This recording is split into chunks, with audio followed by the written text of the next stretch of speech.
The September 12, 2023 work session of the Montgomery County Board of Education will come to order. Good afternoon again, and thank you for joining us. Please remember to mute all electronic devices. Recognizing that a majority of the voting members present shall constitute a quorum, we have 7 members present this evening. A quorum is present. At this time, approval of our agenda, which has been posted for our review. If there is no objection, we will adopt this agenda by unanimous consent. Is there objection to adopting the agenda? Is there objection? Hearing no objection, this agenda is approved. There are several reports to be received as updates and are presented for information only. We will take those in the order that they are printed on the agenda. The first item on tonight's agenda is the proposed budget for our fiscal year 2024, presented by our Chief Financial Officer, Mr. Arthur Watts. Mr. Watts. Thank you very much, Madam President. Members of the board, Dr. Brown.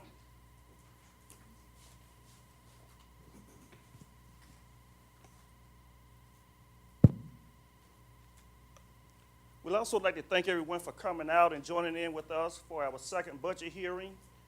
Of course, this is the second of our 2 budget hearings. The first one was held on September 5th, which was last Tuesday. And of course, many of you know that the law requires that we hold 2 budget hearings before the public. These hearings are always for the benefit of the public, so we do encourage public input.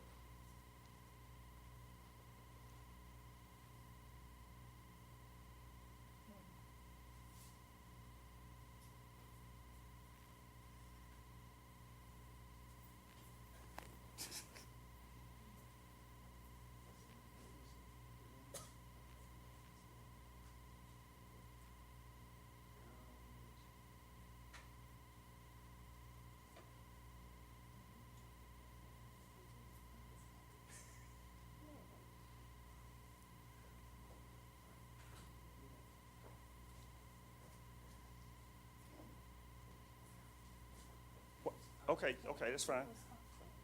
While we do encourage public input for our budgets, there are always things that we have to keep in mind. One of those things are budget constraints. Just like we have our own household budget, we have to constrain certain things. There are certain things we have to prioritize as it relates to our own household budget. Well, same thing with the school district's revenues. Of course, it's important that we project the amount of our revenues, and then, of course, how do we expect or project to expend those revenues? So that's what we look at when we're putting together a budget. We get a lot of input from a number of stakeholders. We work with all of our department heads. They provide an abundant amount of information to us. We work with other stakeholders throughout the community in an effort to get as much information as we possibly could before we put together our budget. Next slide, please. And as I stated, the budget process is interactive and inclusive. We work with stakeholders, we work with various groups outside of the district as well, various community leaders, the ministerial groups, and just talk to a number of people in order to get their suggestions in order to put together a comprehensive budget. Next slide. As I stated, there are certain things that we have to keep in mind. We always have to be cognizant of laws and of guidelines set forth by the State Department of Education, U.S. Department of Education, the state legislature, and Cognia, which is formerly SACS. There are also certain,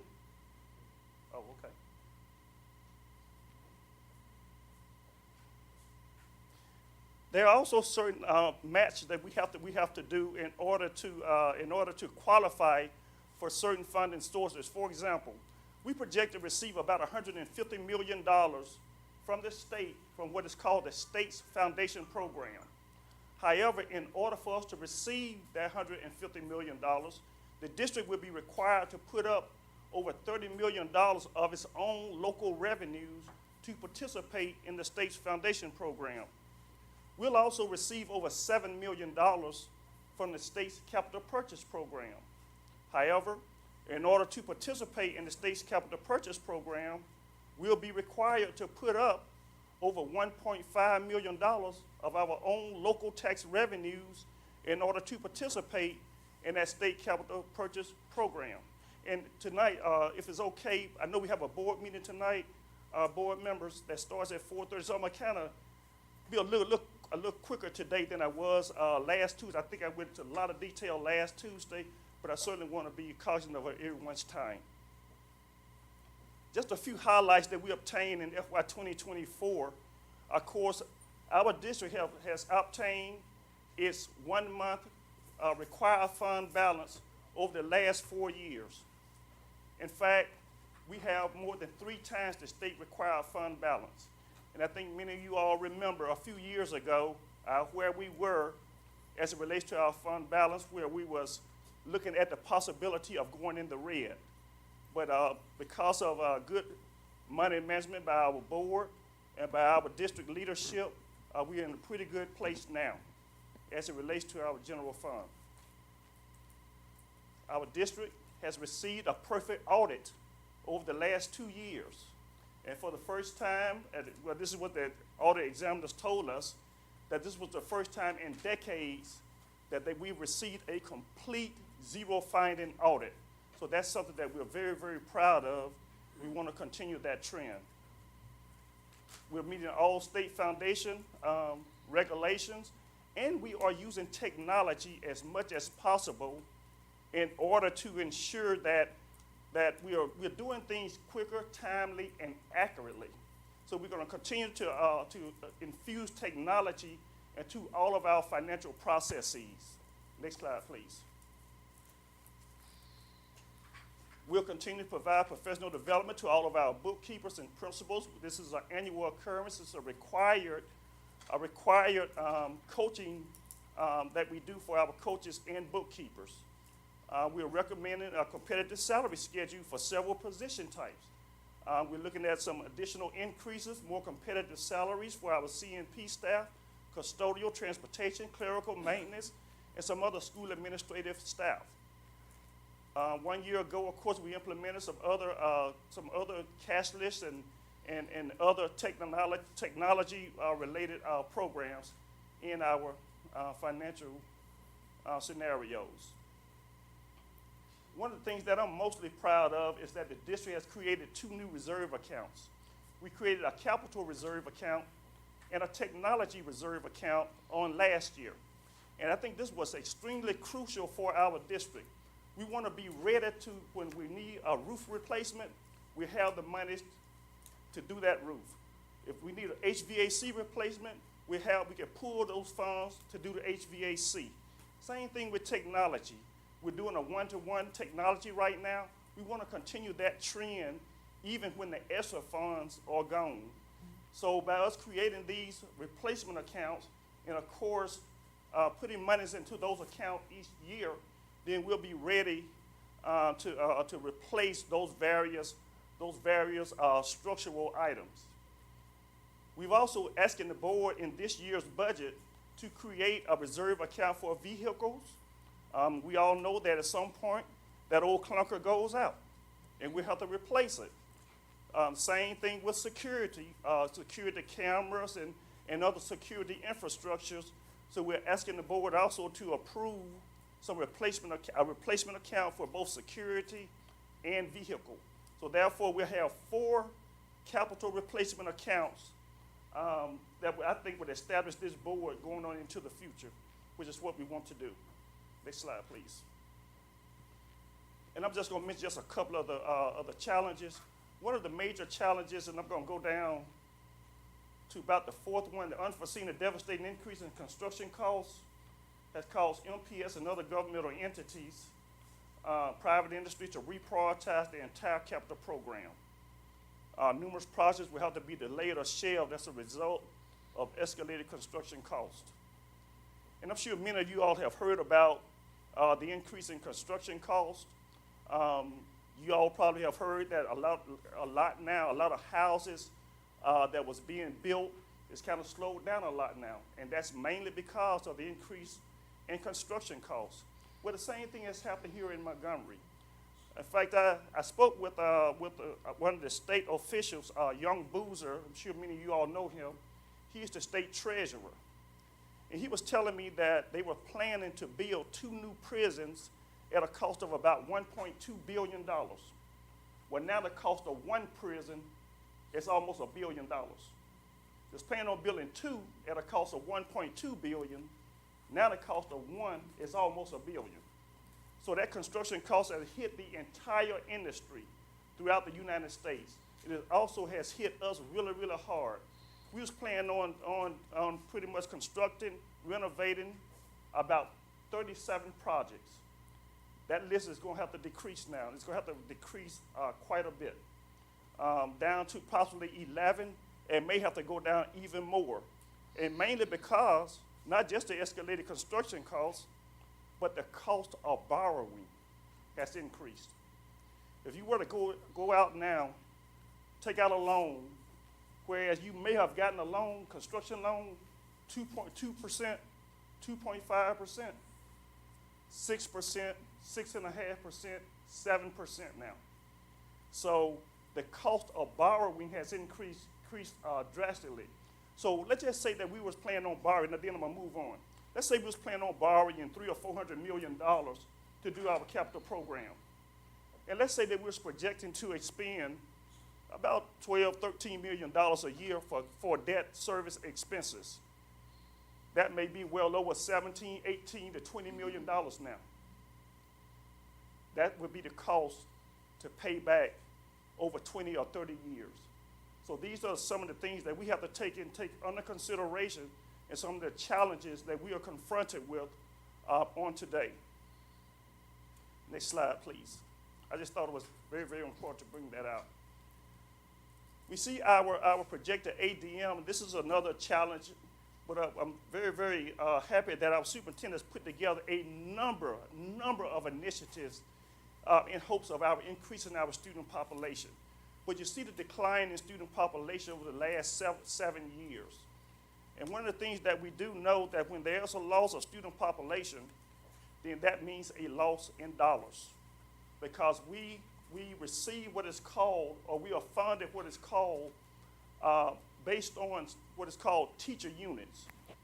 Teacher units are based on student population. So as you lose student population, then you lose teacher units, thus a cost or a loss in dollars. Next slide, please. Our district operates basically on 5 financial funds. It's a general fund, which speaks to the general operations of the school district. Special revenue fund, which is mostly our federal dollars. Our capital projects fund, I just spoke about that. Capital renovation, the building of new schools. Debt service fund, the payment of long-term debt. Just spoke about that, payment of principal and interest. Fiduciary fund, or our club accounts at our local schools. Next slide, please. And there we see an overview of our entire annual budget for fiscal year 2024. You see we're projecting total revenues of about $548 million, total expenditures at about $516 million, and then we see, of course, our revenues over expenditure of about $32 million is our projections for 2024. And I'll get into that a little bit later. Next slide, please. Again, we see our total breakdown, and we see the general fund makes up the grand majority of our total revenues. In fact, the state's foundation program, in which we are funded based on student population, is our largest source of funding that comes from our general fund. Of course, as I stated earlier, we're projected to receive about $150 million from the state foundation program. Of course, as you know, we have to put up $30 million in order to receive that $150 million. but we see a total of a projected of about $548 million. Next slide, please.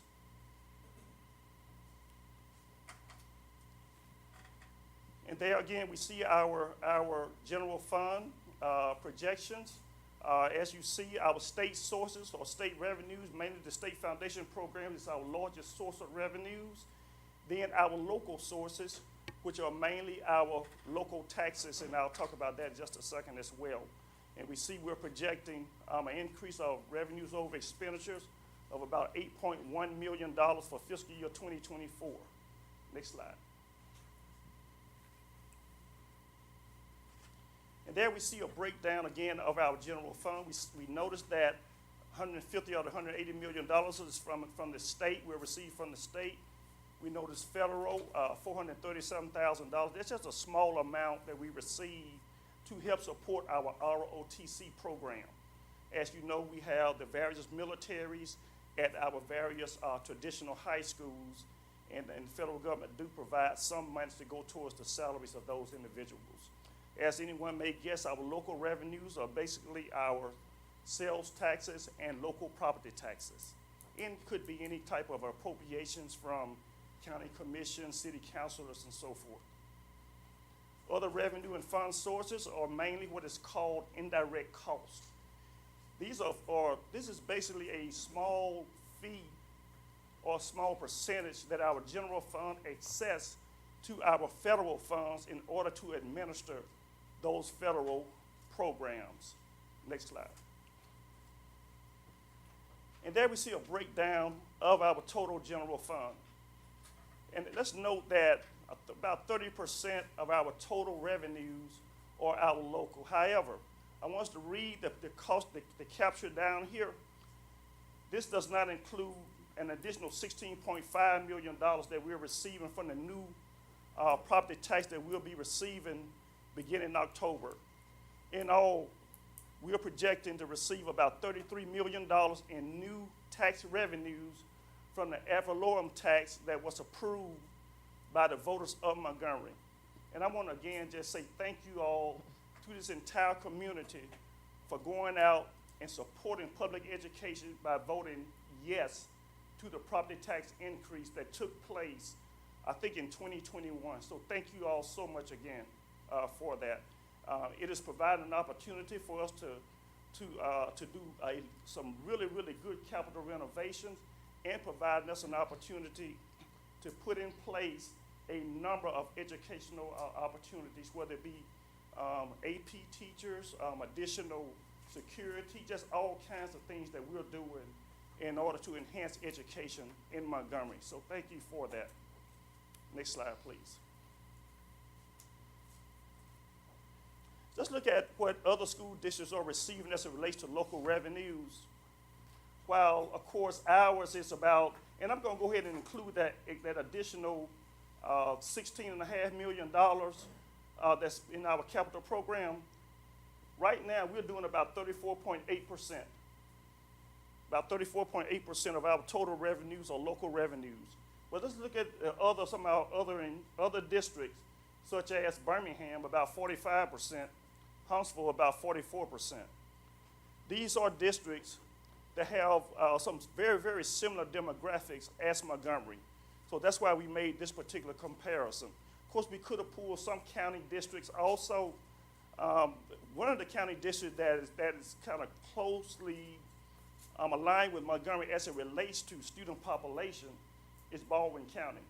But I thought that would be a total outlier because Baldwin County received a lot of tourism money.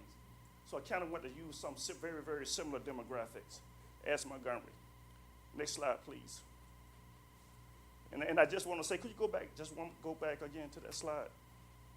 I just want to say, while I think we've done an excellent job of increasing our ad valorem tax, we had 34.8%, we still have work to do. I think the most comfortable place to be is probably anywhere between 42 to 47% of local revenues. And that way we're not so dependent on the state, because at some point our state is going to have a hiccup as it relates to funding.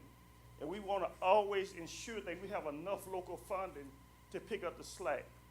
Certainly, we're glad that the state have a state proration account and have some other reserve accounts, but sometimes that goes dry too. And so we just want to make sure that we can take care of ourselves when those things happen. Next slide, please. As I stated, the state funding process, of course, is based on student population. The district that provides more local support, and that's when I talk about the local ad valorem taxes. Those districts they are able to provide more locally funded teacher units and just provide more enhanced learning opportunities for students. And that's what we want to do. We want to continue to provide those particular educational opportunities for our students. There are a number of initiatives that Dr. Brown and his leadership team are already putting in place, but there's still so many other things out there that we want our kids to be exposed to. And the only way we're going to be able to do that is to truly invest in our students. And of course, we want to just always provide every single opportunity there is, provide every exposure possible that our kids can have an opportunity to go into. Next slide, please. We see our system ADM, or average daily membership, compared to the last year. As I stated, when you lose student population, of course, you're losing teacher units, thus a loss in funding. And we see we lost about 25.11 teacher or teacher support units for fiscal year 2024. Next slide, please.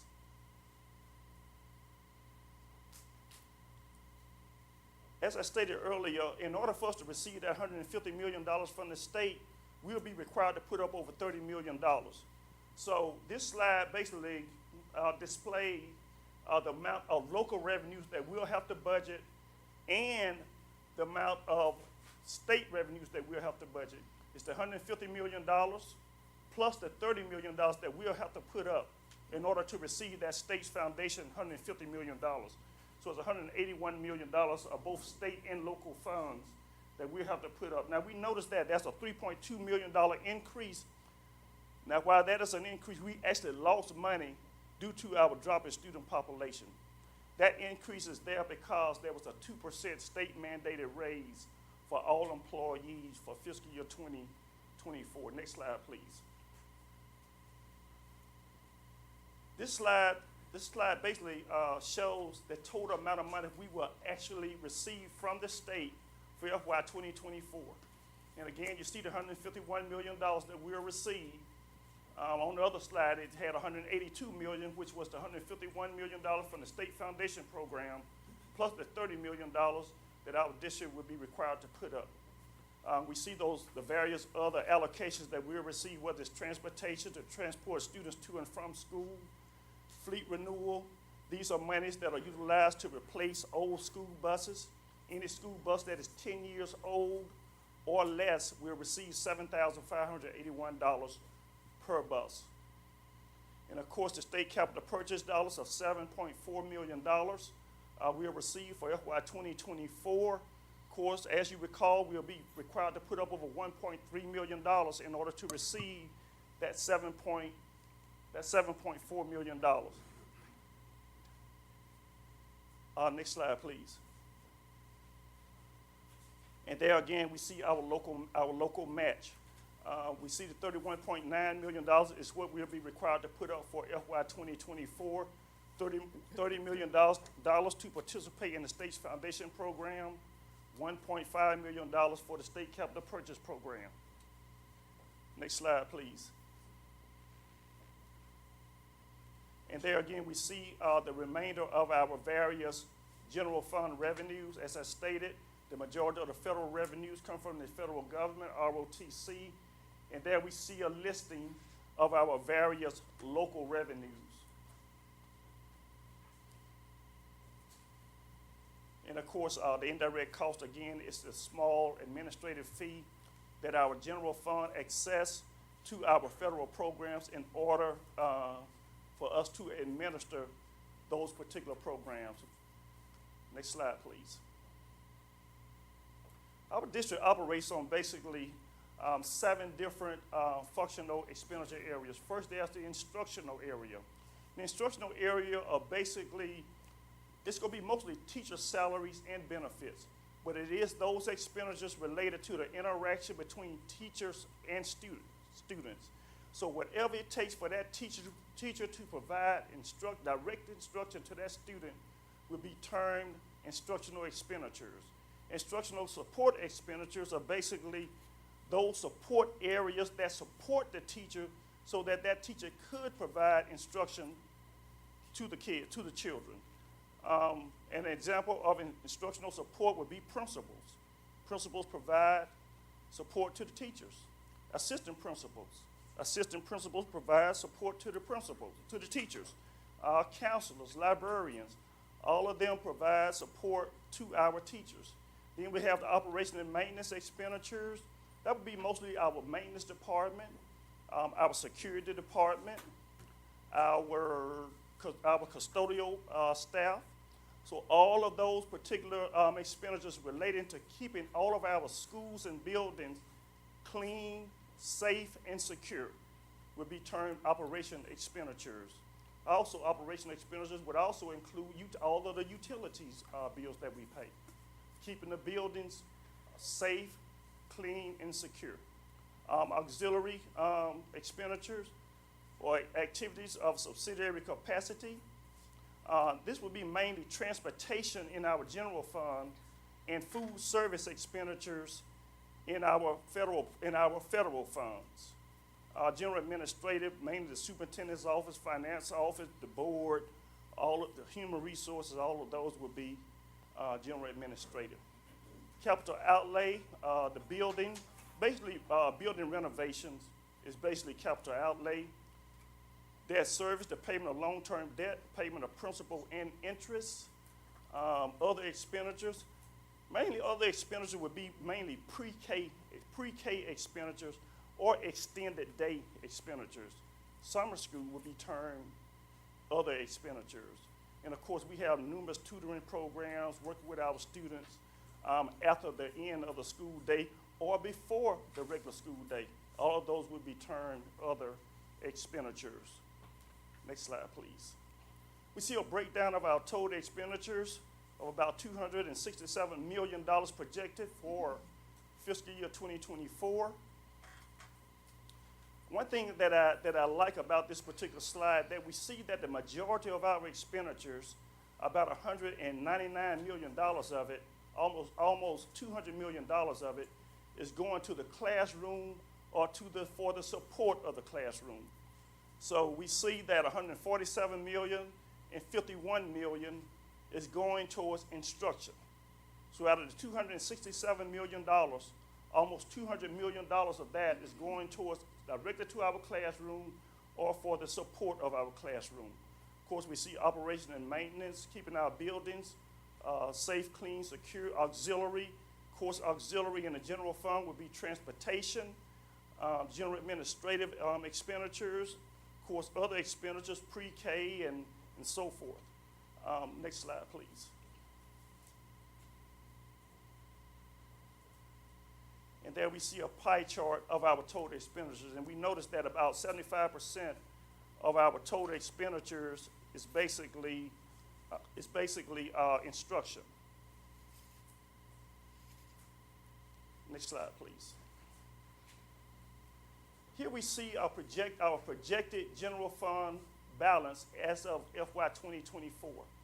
We're projecting total revenues, as you saw earlier, about $275 million. Expenditures about $267 million, with an increase of revenues over expenditures of about $8 million. So we're projecting an ending fund balance of about $88.5 million for fiscal year 2024. Now, we are required to carry at least a 1 month fund balance. The state requires that of all school districts. It's a legislative requirement that all school districts must retain at least 1 month of its general fund budget. For us, that is about $22 million. So again, you see we are well over three times what our state requirements are. Next slide, please. We decided to put this slide in this presentation for this particular meeting, because although We're totally projecting about $80 million to end fiscal year 2023 with, or to start fiscal year 2024 with. Now, about $5.1 million of those monies are allocated specifically for transportation. Then there are some other grants that are specifically geared towards specific areas. But our local general fund, we're projecting about $70 million. And so that's why I didn't, when you saw it, the 88 million, that's why I didn't say 4 times, I said 3 times the projections, because we're projecting to begin with about $70 million, because those other dollars are restricted for those particular areas. Next slide, please. As I stated earlier, we are very, very proud that we created some replacement reserve accounts. As of the end of FY 2024, we're projecting to have about $10 million in our capital reserve account. When there's a need to do a roof or repair a roof, but there's a need to do HVAC or plumbing or some other infrastructure, then we hope to have the monies there instead of having to find the monies out of our general fund. Same thing with technology. When there's a need to purchase computers for our students after the ESSER monies are gone, then of course we'll have those funds to do so. We know also that there'll be a need to replace cameras and other security infrastructure, also to replace vehicles. So we are requesting that the board approve both a security replacement account and a vehicle replacement account in this year's budget, where you see that we will have total reserve balances of about $14.1 million by the end of fiscal year 2024. Next slide. And I'm sorry you all are talking trying to, go so fast. Try to make sure that the board gets started in a pretty good time. The special revenue fund are basically our federal dollars. We see we're projecting about $128 million on our special revenue fund to be federal dollars. The thing about federal dollars is that all federal dollars are for specific priorities. General fund, you do have a little bit of leeway with those. Federal dollars, they are very, very specific in nature. Next slide, please. And we see the grand majority of our federal dollars basically they'll be mainly our Title I, Title II, child nutrition, all of those will be our federal dollars. Now the majority of that is probably our ESSER dollars. These are the dollars that the federal government provided us during the COVID area. So the majority of that is ESSER, and of course we know ESSER will be gone at the end of FY 2024. The local portion of our special revenue are mainly our local school public dollars. Of course, as stated earlier, and you'll see in just a second, fiduciary funds, which are local school private dollars or local school club dollars. These are local school public dollars. Next slide, please. And of course, we see a breakdown of our special revenue fund. And again, a lot of that is our ESSER dollars. Next slide, please. And there we see a comparison of our FY 24 to FY 23 various federal funds.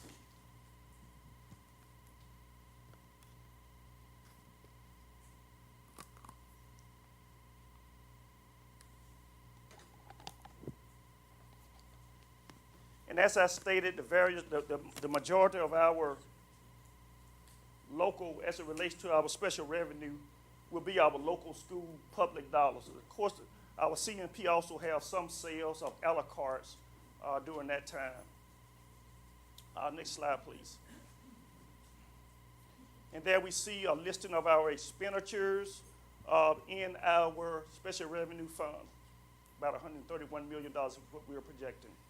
Next slide, please. And there we have a pie chart of our total special revenue, or mainly federal funds, allocated breakdown. We see about almost 50% of it going towards instruction.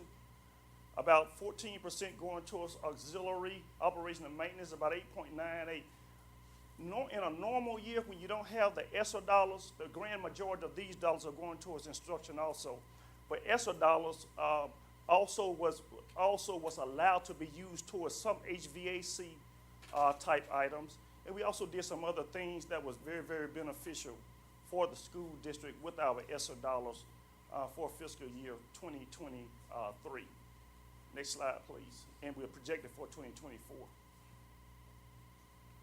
And of course, we see our projected fund balance for our special revenue fund source for FY 2024. We're projected to end the year about $11.5 million, projected to begin the year about $10.4 million. Next slide. Our debt service fund. Of course, debt service dollars are used to pay long-term debt.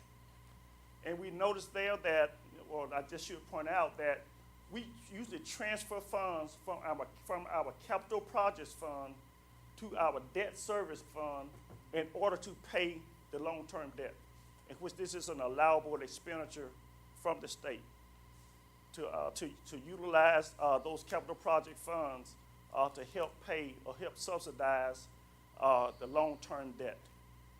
Next slide, please. There again, we just say that those funds are transferred from the capital projects fund.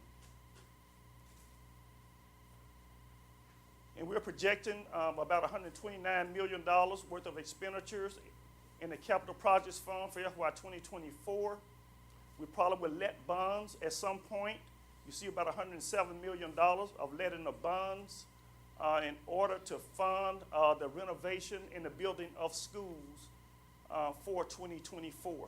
And of course, we see our debt service payments along with the amount of capital outlay that we're projecting for FY 2024. Next slide, please. And of course, we're projecting to end the year with about $39 million in our capital projects fund. And a lot of this would depend on what we decide to do with some other state capital dollars that the state provided out of the FY 2024 budget that was voted on by the legislature a few months ago. Next slide, please. This is just a, I won't stay here very long, just a brief listing of all the projects that we have projected going into FY 2023. And we see a list this is about 37 projects. But because of construction costs and what has happened over the last several years, we see we only have we kind of had to reprioritize our budget, and we see only about 11 projects. Well, now because the cost of money has gone up, we may have to go back and look at even this particular list. Again, the construction cost has increased, and the cost of borrowing has increased quite a bit. And so we have to take all of that under consideration. Next slide, please. The expendable trust fund. These are basically our local school club funds, like the FBLA club or the, what other kind of club these schools have? FBLA club, the science club, all of these various clubs. These club monies are monies that schools use specifically for those particular students in that particular club. For example, if a school had a math club, then monies generated for that math club through fundraise or whatever would be monies that would be utilized just for those math students, but not for the whole school. So that's the difference between the local school funds that are in the special revenue fund and the local school funds that are in the expendable trust fund. Expendable trust fund monies are basically club type funds. Next slide, please. And that is just an overview, again, of our fiscal year 2024 budget. Again, just want to say that we're projecting total revenues in our general fund about $275 million, total expenditures about $267 million, revenues over expenditures. Of course, in private industry, they call it a profit. But because we are a nonprofit entity, we say revenues over expenditures of about $8.1 million, projecting the end of the year with about $88 million in our general fund. Same thing for special revenue, which are mainly our federal dollars, projecting total revenues of about 132 million, expenditures about 131 million. We're planning to end the year with about $11.5 million by the end of the year. Debt service funds are just monies transferred from our capital projects fund to our debt service in order to pay long-term debt. Of course, we see what the projections are in our capital projects fund for the renovation of schools, along with what is projected for our expendable trust fund. We're projecting that our schools will raise about $1 million. They would expend over $800,000 and end the year with about what they started the year with at about $218,000. Next slide, please. Yay!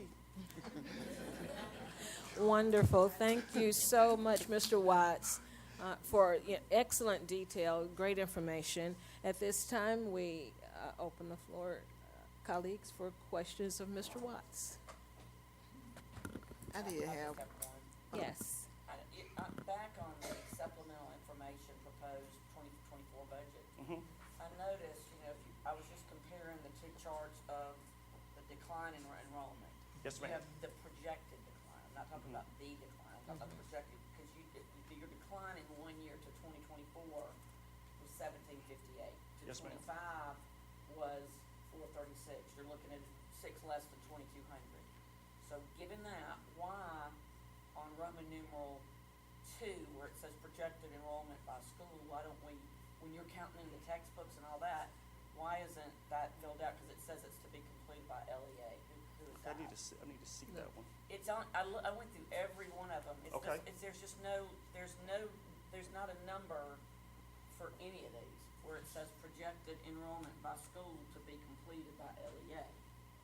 Oh, My thing okay. is, if we're projecting Uh-huh. the number that's Right. not gonna be here forward, Mhm. how are we not projecting them per school? You see Okay, what I'm and saying? we do, yes, ma'am. And I will have to look at that because we do have the projected enrollment by every single school. In fact, we take enrollment every day, as a matter of fact, and we do get a listing of those enrollment for every particular school. And I'll send that to you, Dr. Keith, you and the board, absolutely. and, Thank you. Ms. Smith. and mine kind of sort of goes along with the question Lisa asked, and it's basically talking about the ADM decreasing. So does that mean quite naturally our match funds will also decrease in that, or how does that work? So, so you saying If make the- that statement again? If the ADM decreases, and I know you said we lose money when that decreases, as a result of the decline when the ADM declines, does the match fund decrease as well? Yes. Okay. And then my other question was about the fleet renewal, and if you can just send this to us on average. I know how much the state gives, but on average, How much the 'cause school bus cost? how much does our renewal cost in total? Because I want to know how much we have to put in Okay. addition to what the state gives us. Okay, yeah, I would just say that, absolutely. I would just say that the state gives us about $7,500 and some dollars for every school bus that is 10 years old or less. We know a school bus costs anywhere between $90,000 to $100 and some $1,000, and some special needs buses even beyond that. So there's additional monies that the district have to put in. Now, I am glad that the state did pass something this year in FY 2024, a supplemental transportation allotment for school buses. And so we were able to really kind of redo our fleet as a result of that. But one of the things that we are doing as it relates to our fleet, we're looking at our fleet renewal, we're looking at our entire bus fleet, and we're looking at putting together a schedule where we are purchasing 5-10 buses a year. So we don't have to wait until all of the buses are depleted at the same time, or all the buses are too old at the same time. We'll continue to replenish 5 or 10 buses a year. Thank you. Okay, Ms. Portis. Mr. Watts, thank you for a fine presentation. Our at-risk dollars, are they state funded? I question about the buses before we go to the other Okay. at-risk dollars. Sorry. Are we looking into getting electric, buses, or how are we looking at increasing the fleet that way? I'm gonna ask Dr. Brown to help me a little bit with that one. Yes, we will be looking at those options down as we continue to replenish the fleet. Okay, and I have a question about buses. Ms. Cloud. Yes, ma'am. Then if we're doing all of this, then we need to really keep our buses that we have in our fleet, but we need to really consider leasing. I mean, that's an option, especially with the expenditures of an electric bus. Have you priced those lately? Well, I know go ahead, Dr. Brown, go ahead. No, go ahead. I'll finish the second part of that. Go ahead. What was the question? Are we considering Are we leasing? consider leasing? We Are need we to start. considering? Are we considering? Yes. Thank you. We'll consider it, but I do know the cost of leasing, right now, it would not be, the best thing to do right now. But we'll definitely consider it. Because the State Department has at one time spoken about leasing as a real viable option. That's, Yep. okay, thank you. Yeah, we look at, numerous, financial models to determine which one would be best for Montgomery. Thank you. You ready for me now? Yes, ma'am. Okay, at risk, Mr. Watts. Is at-risk dollars only state funded? Do we add anything to the pot? Because I noticed it went down, but it probably went down because our numbers went down. Yes, we do add monies locally to our at-risk budget. In fact, if we had to depend just on the amount of money we receive from the state for at-risk, would not be nearly enough. Good. In fact, the amount of at-risk dollars we receive from the state is not even enough to even cover our alternative program.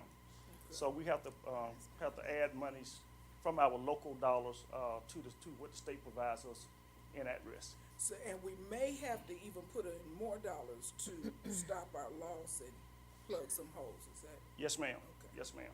Yeah, 'cause it's low. We certainly want to provide every opportunity we possibly could for our students. So for sure. Put your wallet out, Mr. Watts. Are there other questions of Mr. Watts? Hearing no further questions, we thank you again. Thank you.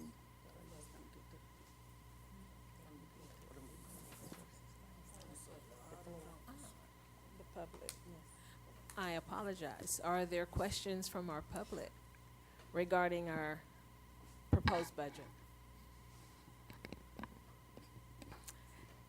I have a question not related to her budget. My question is, how can the parents or faculty get access to the local school budget and see where the ESSER money and the different CIS money and all of that is allocated? Just send in a request.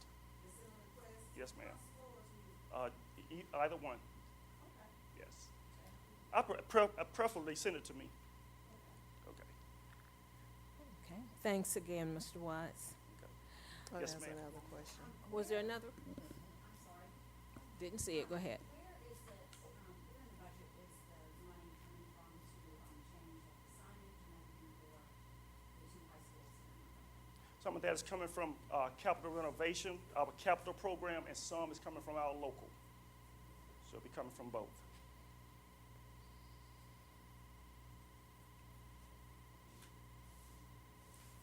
Any other questions? Additional questions? Thank you, Mr. Watts. Yes, ma'am. Thank you all so much. Great job, Mr. Watts. And your staff for your excellent work.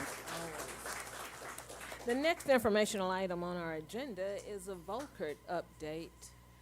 Mr. Glenn Slater?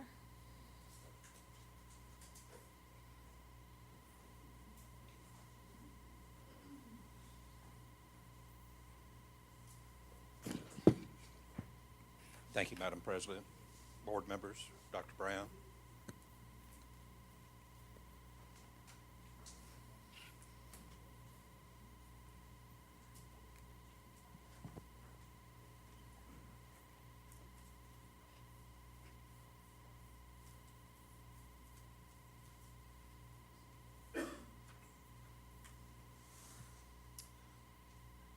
This month's update is for the Carver High School ninth grade academy and field house edition. Next slide, please.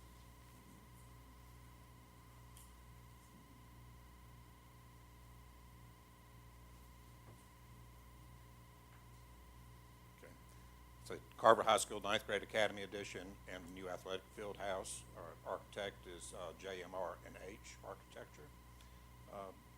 Next slide.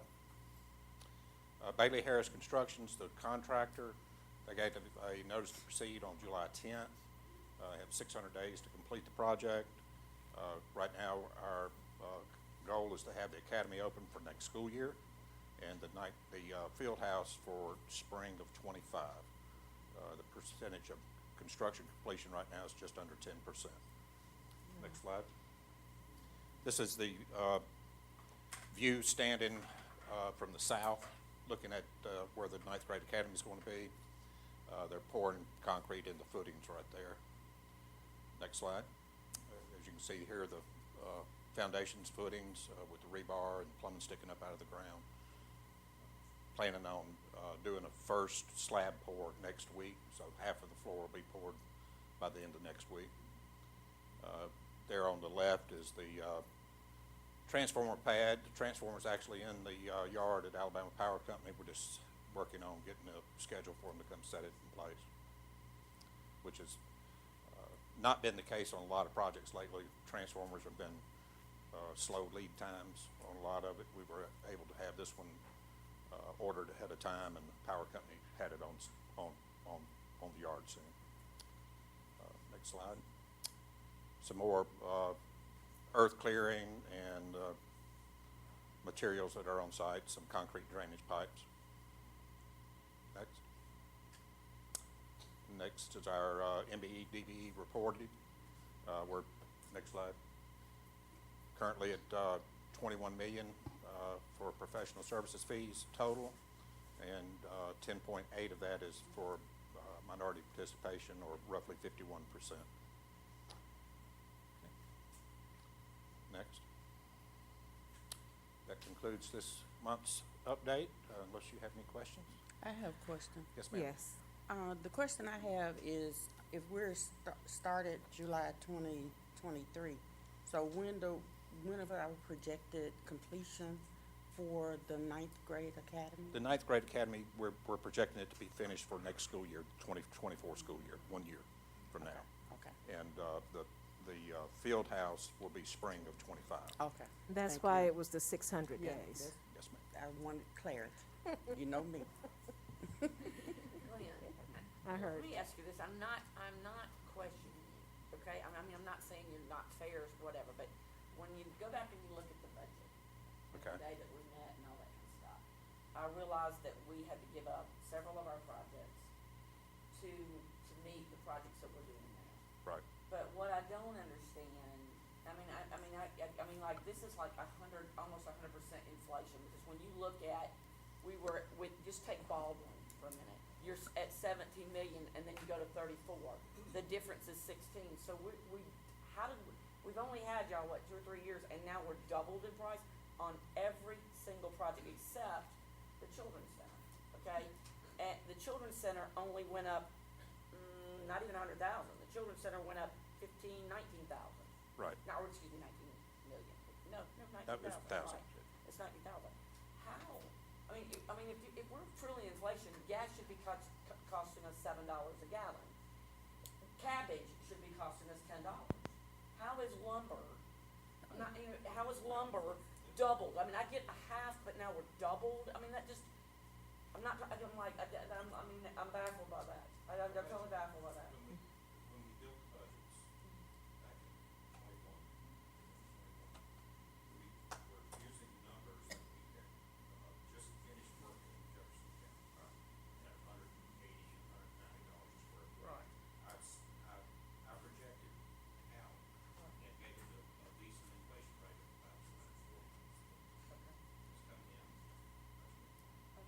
So, Can we not, I mean, is there not somewhere else, or, is there not somewhere else that we could get a bid that, because at some point you have to say stop, Stop the bleeding. I don't know, I'm just kind of crazy about it. You know, Dr. Keith, in a perfect world, have we gotten the finances right after the vote, as was done in Pike Road, then the prices possibly would have been feasible. But 2 years later of simply waiting for no reason, the economy has doubled. But That it- is no It has not fault. doubled anywhere else, though. Yes, it has doubled throughout the nation. I would like to know that, or I'd like to find out, please. I mean, the price of interest I mean, and I fees will and say, I mean, in real construction. estate, you're right on that, because, you know, I myself have experienced that. But we're looking at just materials, we're looking at wood, we're looking at brick, we're looking at cement. It just baffles me that it totally doubled, that's all. Doubling, that's it. Mr. Slater, you said it was projected at $2.40 a square foot. What is it per square foot now? I know you might have shared that with us.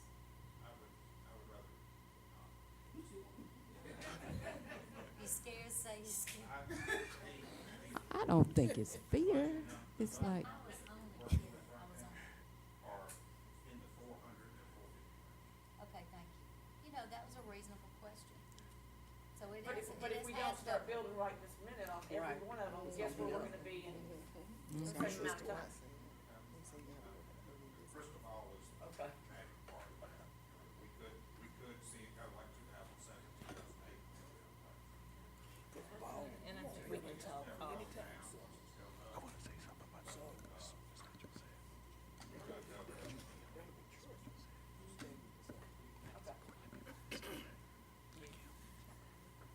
Thank you. Dr. Brown? Just a point of personal privilege, I wanted to reiterate what Ms. Mitchell shared, and just so we could underscore that, had those funds been allocated in the way every other school district in the state had been, these would not be the numbers that we're looking at now. And I think it's important that everybody understands that. It wasn't the fault of anyone in this room or this community. However, we bear the consequences of that. I think it's just important that we underscore that information so everybody understands.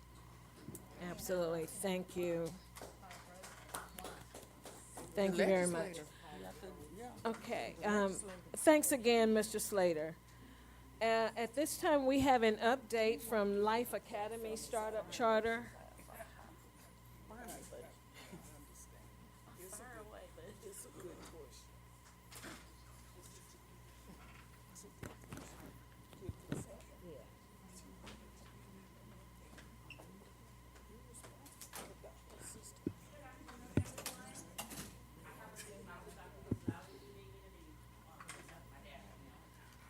First, I want to say thank you so much for having us here to provide you an update on Life Academy Charter School.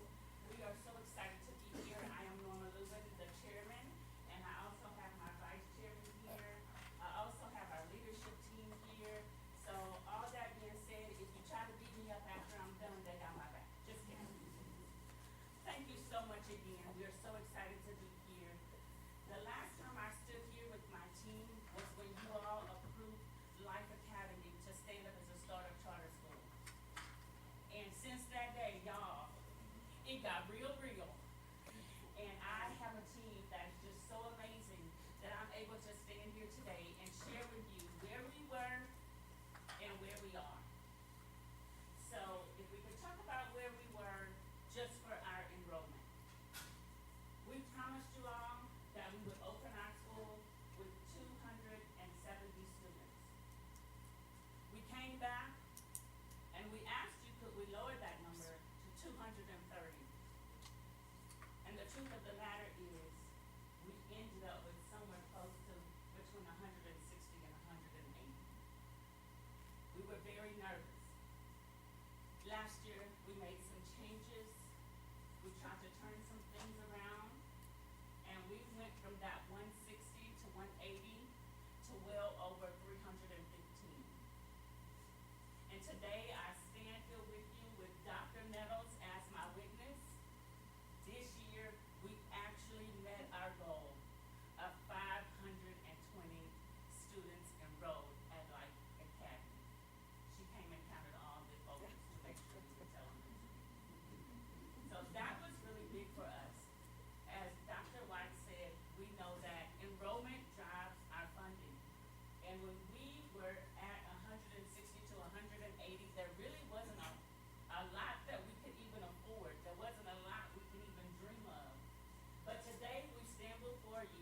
grateful, number one, for you giving us the opportunity. Thankful that you all decided to take a chance on Life Academy. And I promised you on that night that I would do everything in my power to make sure Life Academy succeeds. We moved in our building, and yes, it was a building that needed a lot of work. We were able to get all of our students on the very first floor. Thank you. And we were grateful for that. But once our numbers started to double, especially this year, we had to look at just what you all finished talking about, ways to increase our funding to get our building repaired. Now, that was a scary street when we first started. We were relying on lenders, and we're excited to say that this year we have half of our second floor completely redone, floors encapsulated, and we even are being awarded, we expect to be awarded close to $1 million in historic tax credits. That will also go towards the completion of the rest of our second floor. We've had quite a few accomplishments take place. And also, for this year, we were not only able to get our building halfway completed with the second floor, we even had our parking lot expanded. That was a big deal because our teachers had nowhere to park if we didn't extend the parking lot. So that was something else we were able to finish. Our academics and staffing, I'm excited to tell you that tonight we are using for Life Academy, the curriculum, to enhance our students. We're using the Amplify for our reading curriculum, Reveal Mathematics for our math curriculum, Science Weekly for our 4th grade, and STEM Scopes for our 5th and 6th grade. For our social studies, we're using Studies Weekly for K through 3rd grade, Alabama History for 4th grade, and World and U.S. History for 5th and 6th grade. We have a heavy emphasis on social and emotional learning at Life Academy, and we believe this is what's going to make a difference in our community. I cannot thank you again, Dr. Brown. It was you that helped us on last year when we needed help with our furniture. I don't know how some startup charter schools can make it without a great relationship with their local authorizer or their district authorizer. But I can honestly say, without the support of MPS, I don't think I would be standing before you today. Again, I'm Norma Lubin, the chairman of Life Academy, and thank you so much for inviting us here tonight. Thank you. Board members, are there questions? And I apologize, I didn't hear the full introduction. Is it Ms. Lubin, Dr. Lubin? Ms. Lubin, Ms. Lubin, thank you very much. thank you.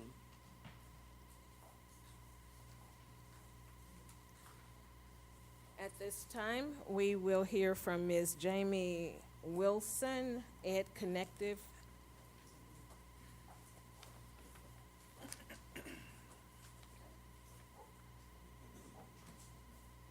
Good evening, Madam President, Dr. Brown, members of the board.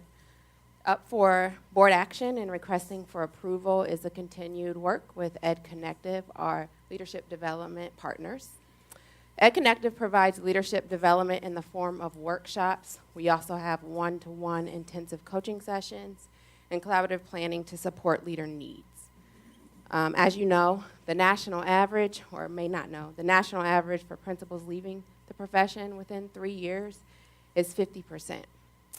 So what we really want to do is make sure that we provide leadership that's sustainable, that develops our leaders, and that we create our own leadership pipeline of growth.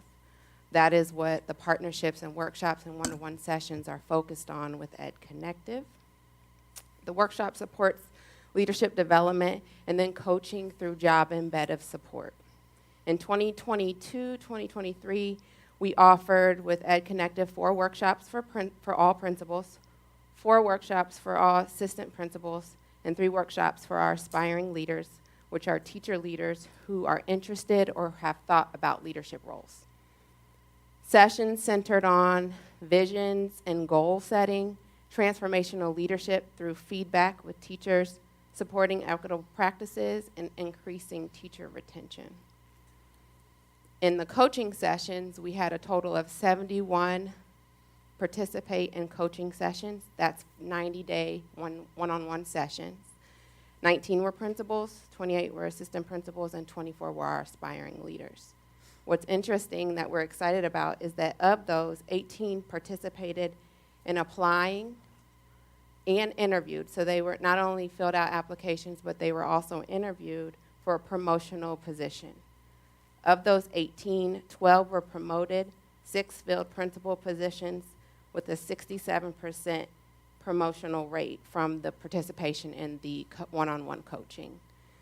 97 of our participants in the coaching that were surveyed said that they would do Ed Connective coaching again, and 98% said that it supported them to be more confident in leadership roles.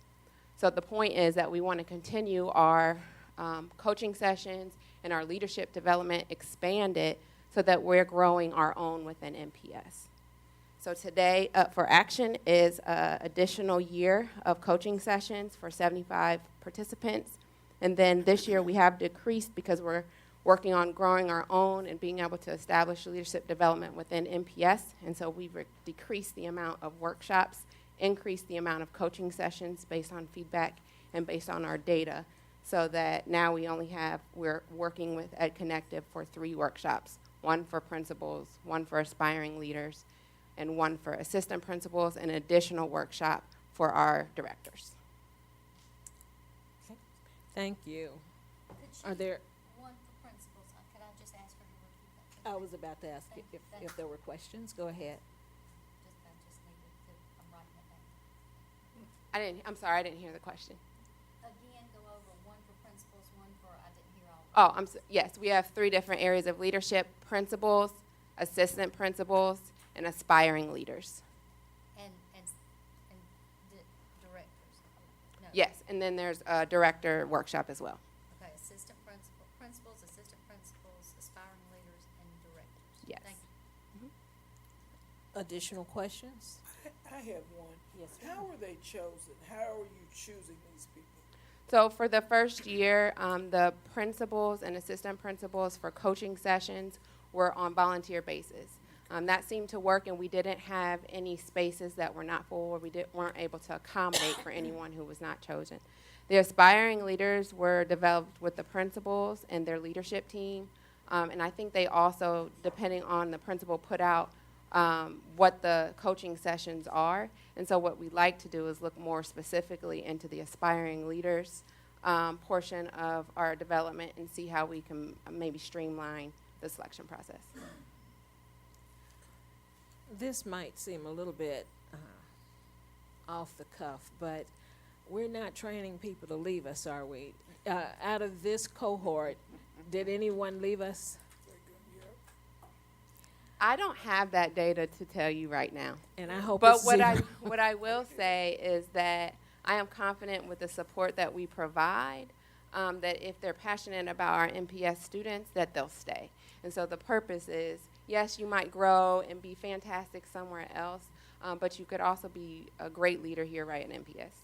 Absolutely. Thank you very much. Yes. Could I add something really quick to that? When leaders leave for who aspire to other roles, promotions, whatever that might be, we want to support them in that regard. But if they're leaving us to go to the same position, we certainly don't want that to occur. So I think it's important that we support them in that way so they can grow themselves. But at the same time, we want to provide them opportunities here also. Absolutely. Are we having any little chit chats with them about that? You know, we're investing in you, please continue to invest in us. All the time. Okay. I'm sure. One other question. One Yes, a question. I know we just got in more principals. Are they automatically enrolled in it, or is that still voluntary? So with the new principals we brought in, are they automatically in this, or? No, Is it voluntary? they're voluntary, and in fact, we have a mentorship program for our new leaders And so I don't recommend them doing the coaching sessions because we're already providing one-on-one mentorship support. So not necessarily for our brand-new principals. So Thanks. if a brand new principal needs extra, what do you give them? Extra mentorship? Yes, we have a variety of things that we provide for them. Okay. Different program. Yes. Or just targeted support, however that looks. Okay, additional questions for Ms. Wilson? Thank you. Just to Oh.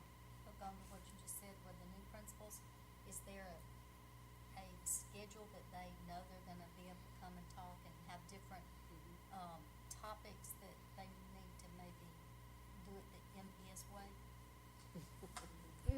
Yes, that is in place. As well as our principals who are not in the mentoring program. We have, essentially, we use our principals meetings for professional development, so there's an ongoing support in that regard. So that you know our new babies need to be brought along.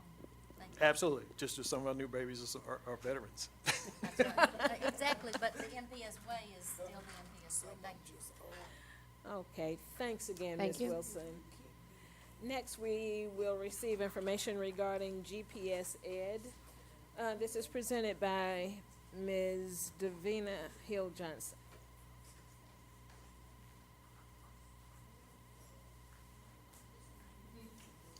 Good evening. Dr. Brown, Madam President, and board members, we come asking approval for Carver High School to continue their partnership with GPS Educational Services. GPS, this particular contract is for 3 years, and this is for the extended day program. So this particular program will run on Tuesdays through Thursdays after school, and it will provide intervention and enrichment for reading and math. This will be based on multiple sources of data, beginning with those incoming ninth graders. They will be looking at their ACAP data. They will also be looking at the pre-ACT data, their ACT data, and then they will be tiering students based on those particular data sources, along with our district benchmark data. Okay. Are there questions? Yes, and this is coming from the ESSER 3 funds? This particular one is coming from his Title I budget. No, ma'am. I don't think so. Okay, That- and it's Mr. Hall?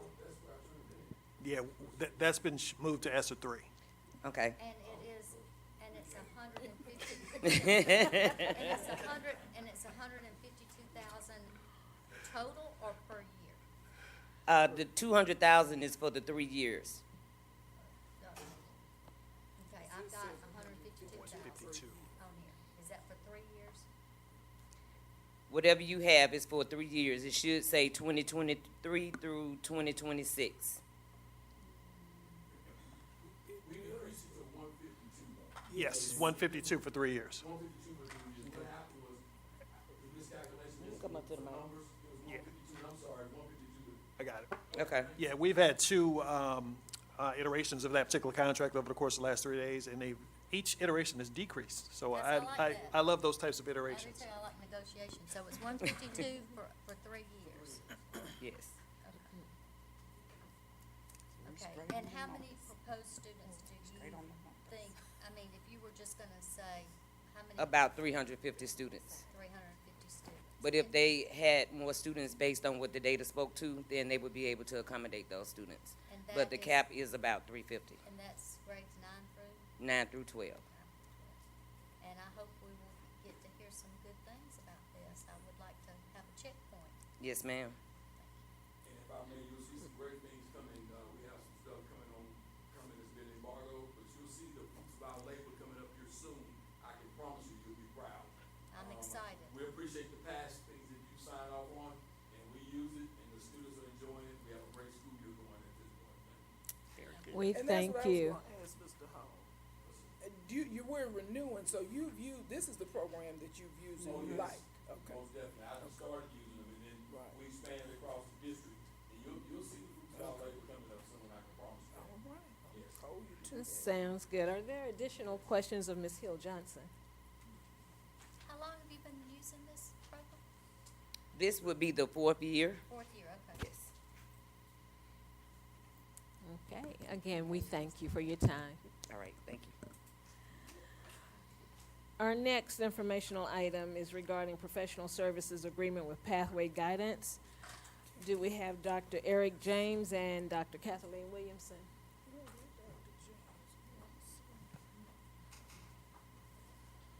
And happy Tuesday, Board, our Madam President, members, and Dr. Brown. I'm going to speak to you very quickly and briefly about Pathway Guidance Services that we're recommending for renewal. They've been our partners for about 3 years, going into the 4th year here. And one of the things that we can say about them is that their focus has been truly on mental wellness for our students. And what they've done for us over, I would say last year, they were able to service 53 students. And those students were, the focus was on their mental wellness in terms of students who are helping them to really navigate life in terms of depression, anxiety, how to deal with those things on a personal level, as well as some coping skills and how to relate socially, emotionally with their peers and others. And for this current year, at the current time, they're servicing about 7 schools, and 2 of those are high schools, 1 elementary and 4 middle schools. And they have the capacity, currently they have 28 students that they're servicing, but they have the capacity to serve 53 students for the year. One of the things that we so appreciate about them is not about the quantity, but it's about the quality and the time that they're spending with those students so that they can really walk them through those stages and throughout the year. And so I want to make sure that I cover everything here. One of the things that I did want to highlight about their services once more is that the referral process, these are for Title I students because it's coming from Title I funding, but it's open to all Title schools. So the referral process is that those Title schools, school counselors, administrators, social workers, those would be the ones that they would provide the referrals to Pathway Guidance. And then they will go through their intake process to take on those students. A little bit more about their counseling sessions. They do individual sessions as well as group sessions. One of the things that we've found beneficial is that they also do home visits as well as meeting the kids in their environment at the schools. So I want to make sure. You sure? Okay. Okay, Matt? Okay. Did they come to them, or does he come to them, or did they go to him? For the home visits, he goes to them for the No, home I mean visits. overall, the group and individuals. I know the home. They he go does. to the schools. They go Schools, to the okay, school thank you. sites, yes, ma'am. Okay. You want to take your questions separately? And we can take them together. We're tag team. I'm supporting Dr. She's my James. backup. Okay, Dr. not a James problem. funds this for us, and it lives kind of in my division. I understand. So they're a team. Are there additional questions of Dr. James? I have one. Is this K through 12? No, ma'am. Are you It's including kindergarten? elementary, well, yes, it is. It's because Okay. it's elementary, middle, and high school. Okay. But at this time, we're dealing with 7 schools. We're That's dealing with what you 7 said, schools, but they right. have the capacity for 53 students, so based on the referrals that they get from those schools, that's the capacity that they're at. Thank you. 53 students. Yes. And it's 2 high schools, 1 elementary, and 4 middle schools. Currently, 2 high schools, 1 elementary, and 4 middle schools that they're currently serving. And this is, I apologize. Ms. Smith raised her No, hand. go ahead, I can wait. and this is less than 75,000, and it's coming from Title I. Title I district level funds, yes, ma'am. On your set-aside page? Yes, ma'am. Okay. And How, this is how do what- you become one of the 53? How do you, where does that? The referral system The is for, through the it starts referrals. from the local schools where either the And counselor. if it gets more, what do y'all do? Come back and then ask the board for more, or we stop it? Well, we want to keep it at that cap of 75,000. Ma'am, Do we normally meet that cap? last year we had to go over and expand it, and during the summer, and I would say why, because during the summer, because they do provide the home visits, and I think we really found it to where it was a need for the students, for consistency and continuity to meet with those students over the summer, so we did go over the cap. Do we have some kind of data that tells us, what y'all, what kind of impact you made? Yes, ma'am, we do, and I think we provided that. You wanna also speak? Good evening. We have data for the provision of services. I also want to go back to the question that you asked as far as what happens when we meet that cap. I want the board to keep in mind that this is one of the resources that we use with children. We have a decisioning chart across the partners that we use within the district. We reserve pathways for very specific cases. Pathways is different from the other services that we provide in the district in that he has a majority male counseling staff, and he has the component of home visits in tandem with the support that's provided in the school. So when we began this initiative with Pathways, it was a pilot in 2 of our middle schools, Capitol Heights and Broome Middle. And since then, over the years, he's been able to add to his team and expand in providing support for us in response to what we need in the district. Sounds good. Ms. Smith. Okay, several questions, but I'll try to keep them brief. And thank you for that information and identifying where it started, because I did need a reminder. It sounds familiar, but I was trying to remember why. One of the things you mentioned is that it was quantity over quality, or no, it's not quantity, it's Quality quality, over right? quality. And when I was looking at some of our SR reports, and I'm glad to know that we do have other organizations and entities that we are using, but I wanted to know, is that, and I'm sure you're looking at lots of data to determine this, but what specifically, how do you identify, how have you identified the schools that need that particular service in the school, those 7 schools? That's the first question. So as of right now, the services in the schools are on that referral basis. So again, we have that decisioning chart that is provided to the counselors to help them determine which of the agencies is most appropriate for the children and the need that the children have. So right now, he's in those 7 schools, and typically what happens, the school-based counselor is working with the assigned social worker or the assigned BI to specifically talk about what challenge the child is experiencing, and then they work through that decision chart together. So right now, that's occurring. It has been a need in the 7 schools where he's currently working. Okay, my other question, and forgive me, I gotta kind of find it here. So you're saying that of course, the teachers and the counselors are making the referrals, providing the referrals to him, and I don't know his name, so I'm just gonna say him, but they are being provided from the teacher, and I'm sure the principal as well as the teachers. Yes, ma'am. For any of our agencies, we have our partner agencies mirror their referral process with what we've already established in the district. Okay. So that standard, there's a standard process of how those referrals are made in the school to any of the partners that we have. And we provide training on that through the social work team and the counseling team every year.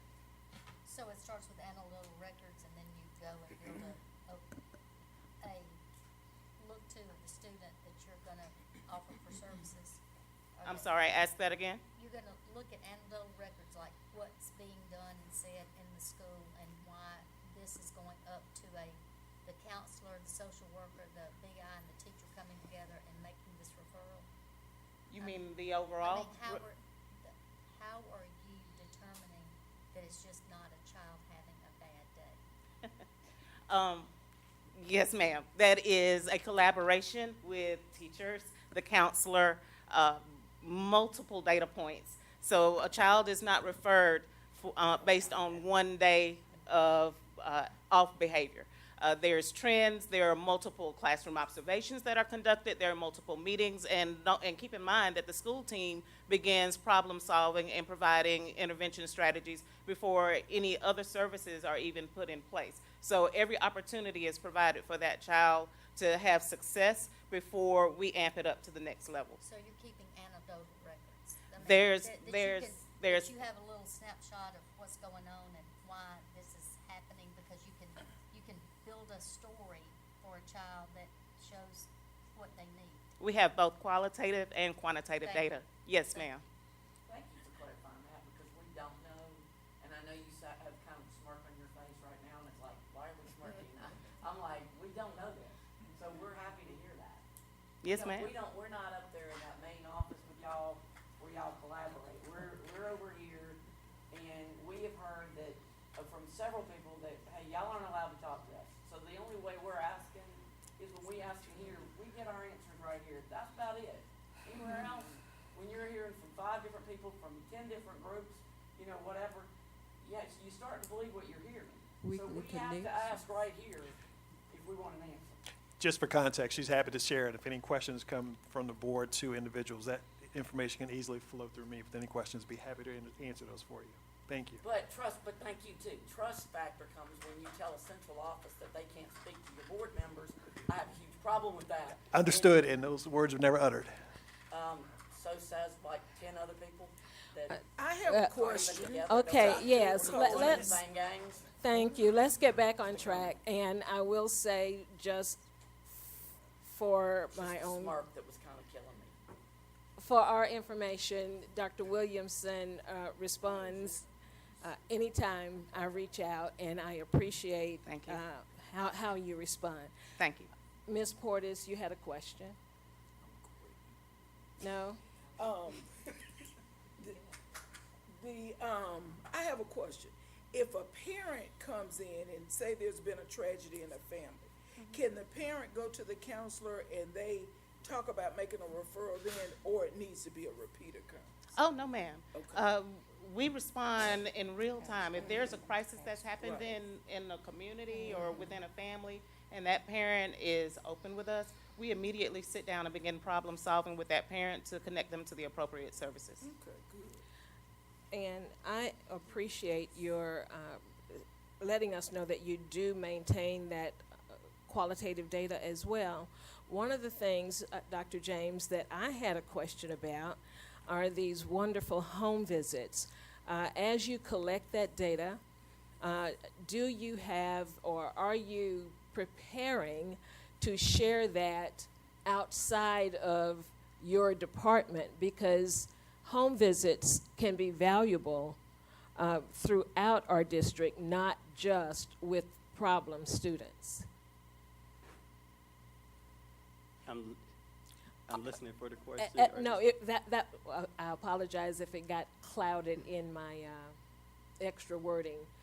Are you collecting the data, and is it data that is consolidated enough? Are you preparing to share that data so that other schools and other students and other families can benefit from what you have learned in your research?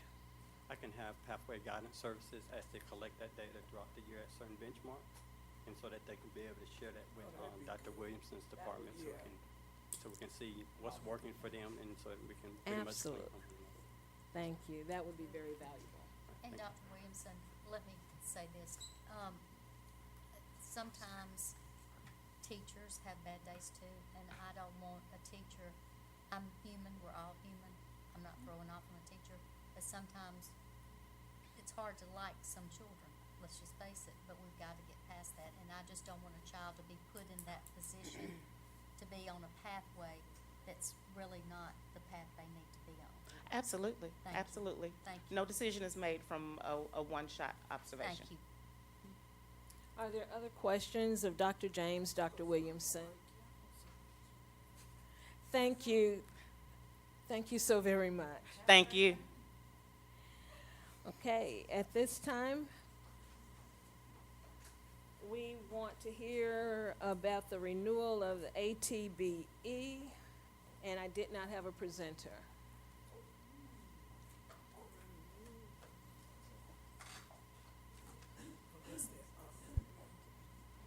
Mr. Wise, is that Mr. Anderson? Yeah. I'll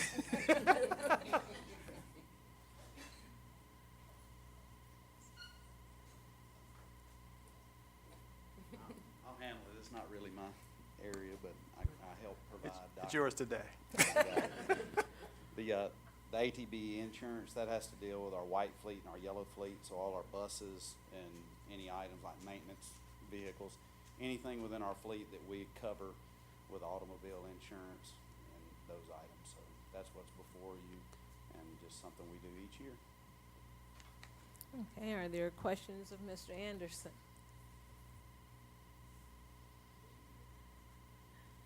No questions of Mr. Anderson. We will see you again in just a few moments, right? Okay, McGraw-Hill, looking at Alabama Science quote, Ms. Quanteria Tab.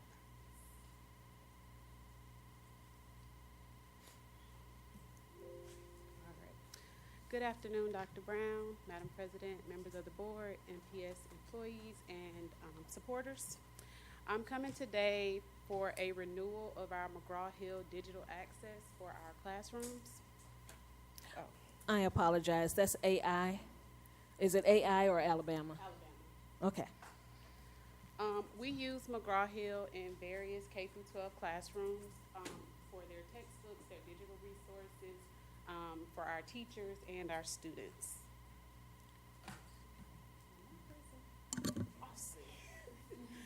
Okay, so the highlights of this is they receive unlimited access to the textbooks, so the students aren't having to carry those thicker textbooks home in their book bags. They have the ability to create and assign assignments to the students.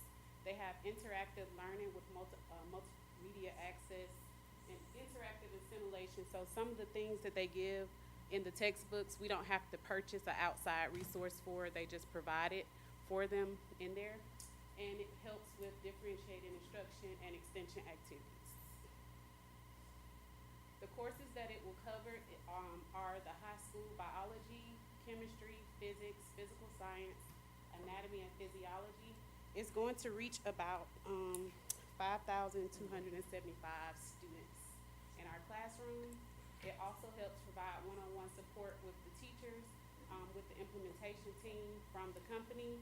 They also have a video library for teachers that need additional support using the resource, and I will also help provide support for it.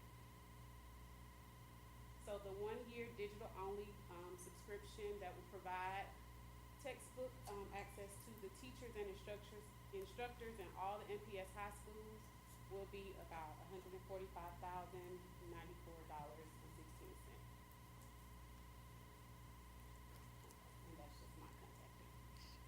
Okay, thank you. Are there questions of Ms. Tab?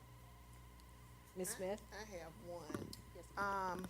And this is wonderful. I have 2 kids, so it's always nice not to have a lot of books, so I appreciate that. But I did have a question about if you had an opportunity with the technology people about possibly having, what I put here, portable Wi-Fi for some of our kids. Like, we have a homeless population of students and students who families just can't afford it. Okay. If you haven't had it, if you all would take that into consideration. Well, hotspots. Oh, they, Okay. I didn't know. Okay. Are they portable? Okay. I just never know. Okay, additional questions? No additional questions? Oh, I do have one. I forgot. Yes, ma'am. So, so everything a student needs in a textbook, they can get online. Yes, ma'am. So at home, mama can help they'll have the whole textbook. Yes, it helps combat the parents, because a lot of times they say, my child never has books. That's right. But they can access it through Clever, and it's also accessible through their Schoology class on the one-click portal. Ms. Tab, thank you very much. Thank you. Okay, we're still with McGraw-Hill. Alex, Mr. Curtis Rice.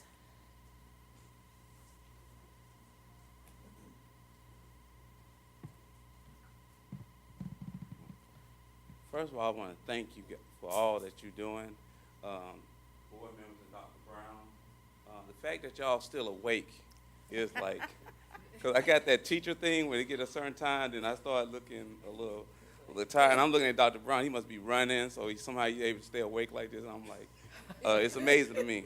But today I want to talk about us continuing having Alex. And right now that's part of our universal screener. And I wanted you to watch a video so you can see for yourself how it benefits us.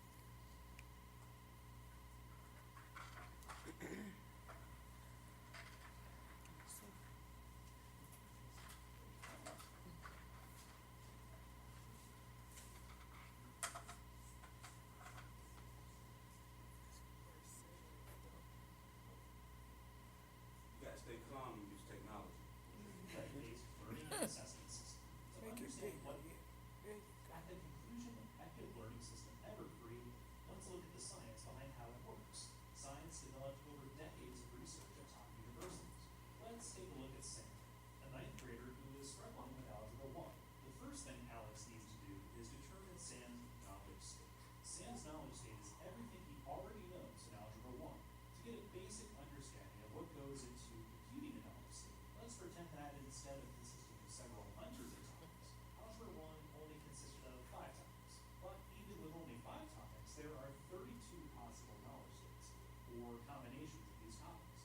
Now, some of these states are so impractical that in reality, there are actually only 13 feasible knowledge states that a student could fall into.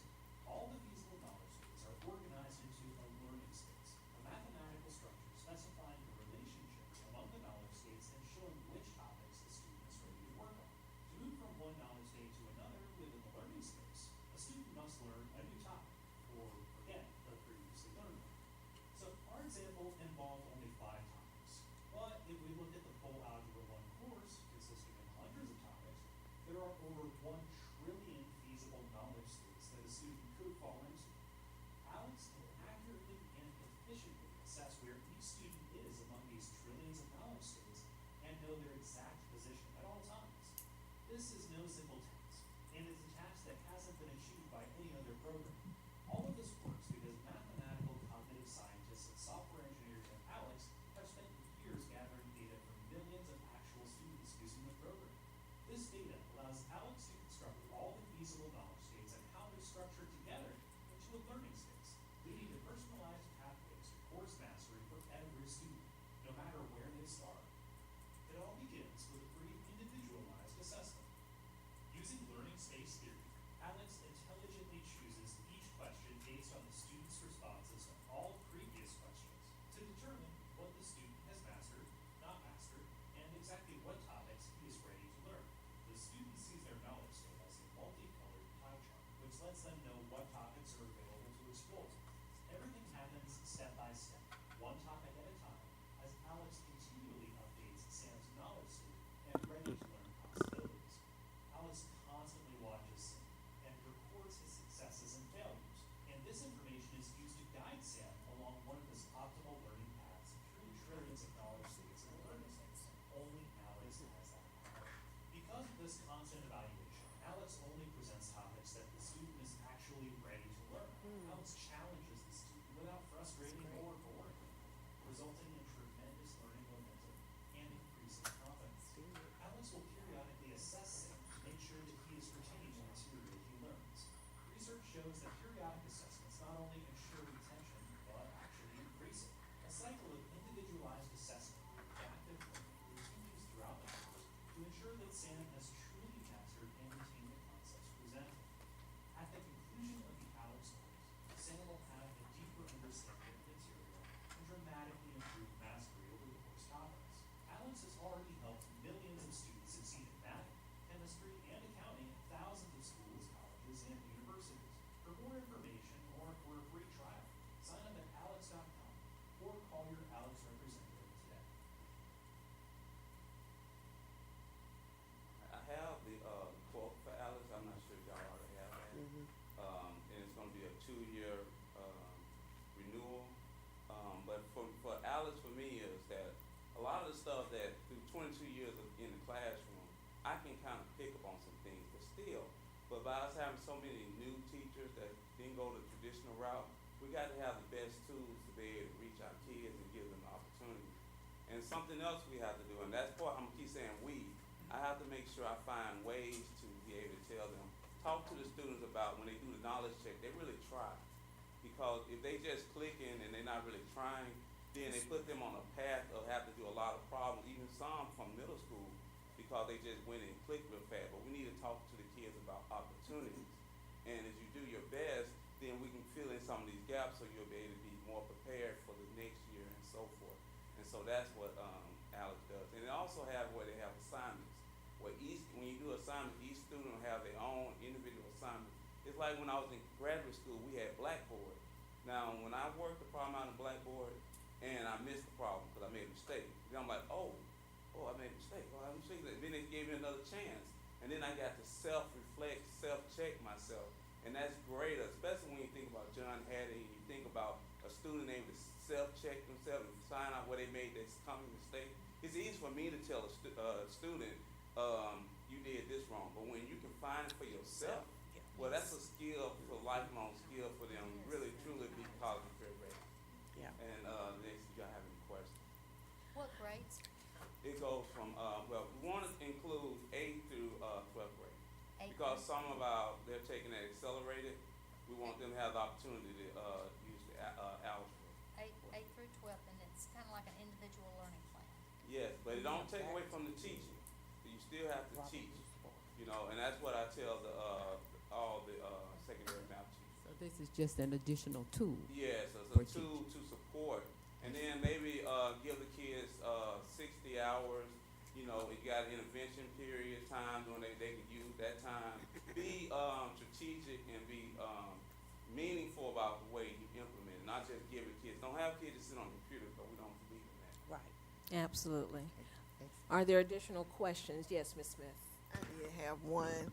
When you mentioned accelerated math, it made me think about what the state put in writing to help address this. And as I was looking at that program, I was like, that might be a good idea to do this. But they mentioned the word lab, having an in-school lab for math, because I guess they knew that they changed all those standards and created those accelerated math pathways. Would that be something good to put in a math lab? Now, I don't know if y'all talked about it. I literally just discovered this last night as I was reading something.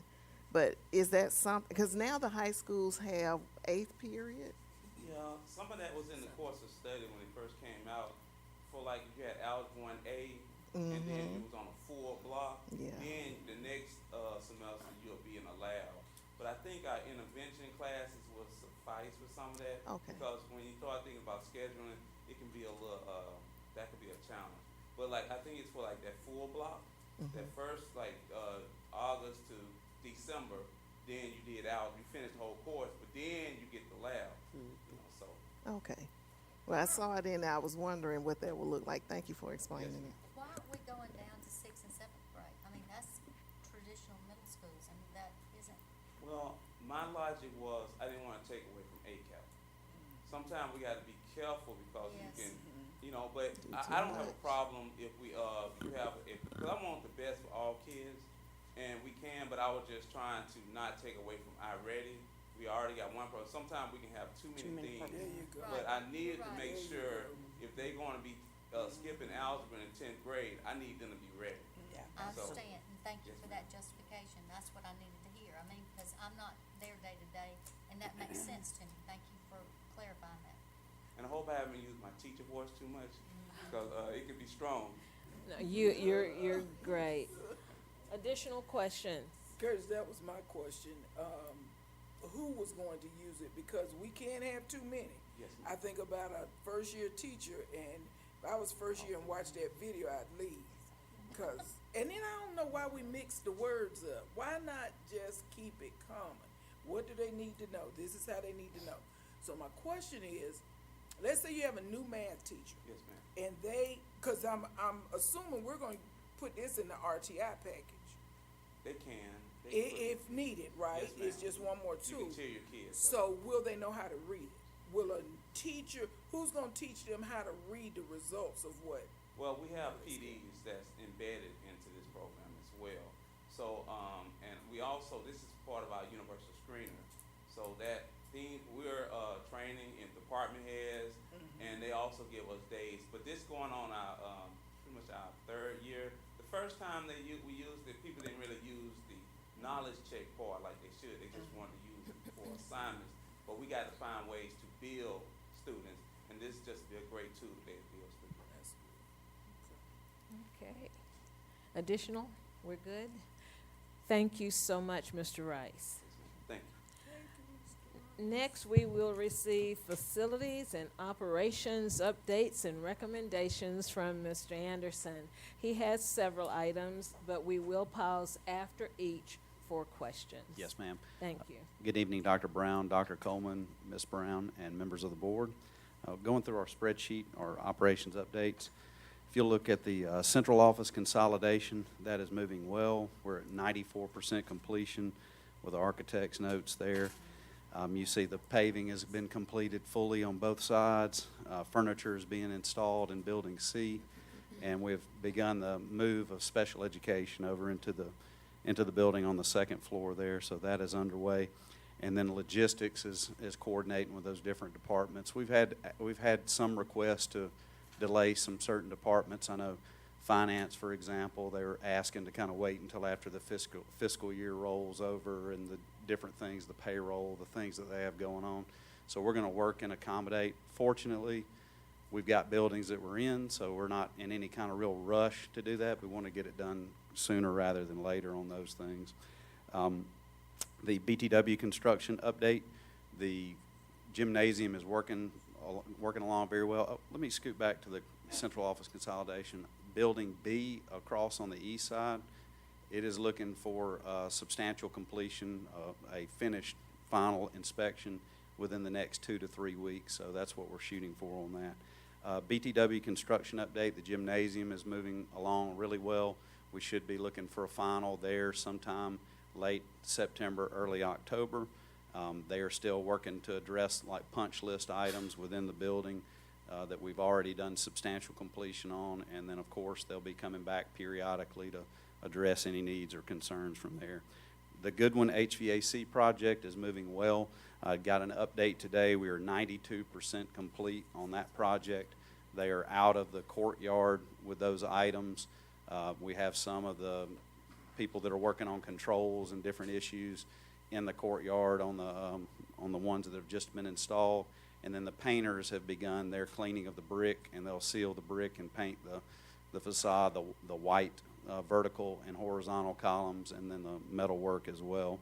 The Brewtech HVAC job, just got that email today. They are working on scheduling that final inspection here in the next 2 weeks. We have to get that 2 weeks out to the state inspector.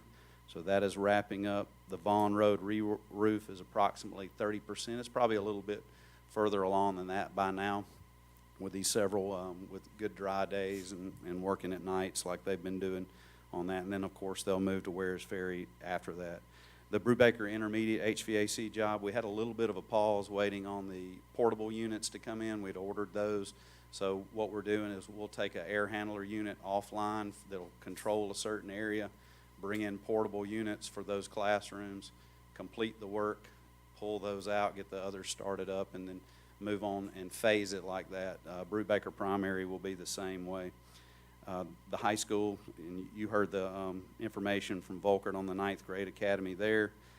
That is going well. And then the POR, we're expecting that. What they were working on this week, there were a little bit of things that delayed part of that, and they wanted to make sure with the concrete sub, with us having some polished concrete in there, they wanted to give that time to make sure that we phase that in appropriately. And then the primary is mobilizing. We'll work backwards where we did the intermediate school, where we did the drop ceiling and the lighting first to get that done during the summer without the students in. And then the phasing. Over the primary, we're going to do the phasing. And then in the summer, next summer, we'll do the drop ceiling and lighting for that area. And then Dr. Brown and I have scheduled a visit to I know we had some questions, to the Arboretum. We're going to start looking at possibilities there here on the 22nd. We'll make a visit to that and start getting some ideas and working that. We've invited our guest to come and provide ideas and all with his intimate knowledge as well.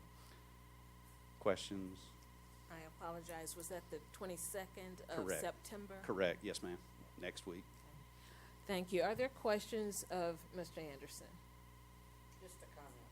Yes, ma'am. I just want to thank both of you and the superintendent for acknowledging and inviting guests out there to the Arboretum. Yes, ma'am. Well, they have intimate knowledge, and I know And I'm pleased to see that. very important to Dr. Brown as far as working with the community and here in the community. So that was one of his suggestions. Let me second that. Thank you so much. Yes, ma'am. It's such an opportunity for some of our children that don't have that kind of space to go to. Yes, ma'am. Additional questions? No further questions. Mr. Anderson, Blunt Elementary? Yes, what we're bringing before is part of the Volkert capital plan with the Blunt Car Drive improvements. We've worked with security and the city and the different officials, along with the principals from both locations, and a traffic consultant that helps with the city and various entities, has a very intimate knowledge of our traffic in Montgomery, and devised this plan to, what it will do, will separate the traffics where we won't have Carr and Blunt merging back into one and trying to release out. So it should speed up our traffic concerns there. There'll be some logistics pieces to put people in place in various locations, but it will allow us to exit that traffic much smoother and separate those traffics where they're not coming back together after pickup or drop off.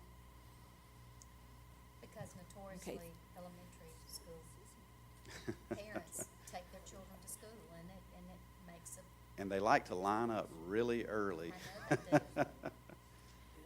Are there questions of Mr. Anderson regarding the Blunt driveway? I have one question. Yes, Now, ma'am. is this bid amount in addition to the capital monies we've already set aside, or is this included? It's included. Okay. Yes, ma'am. Thank you.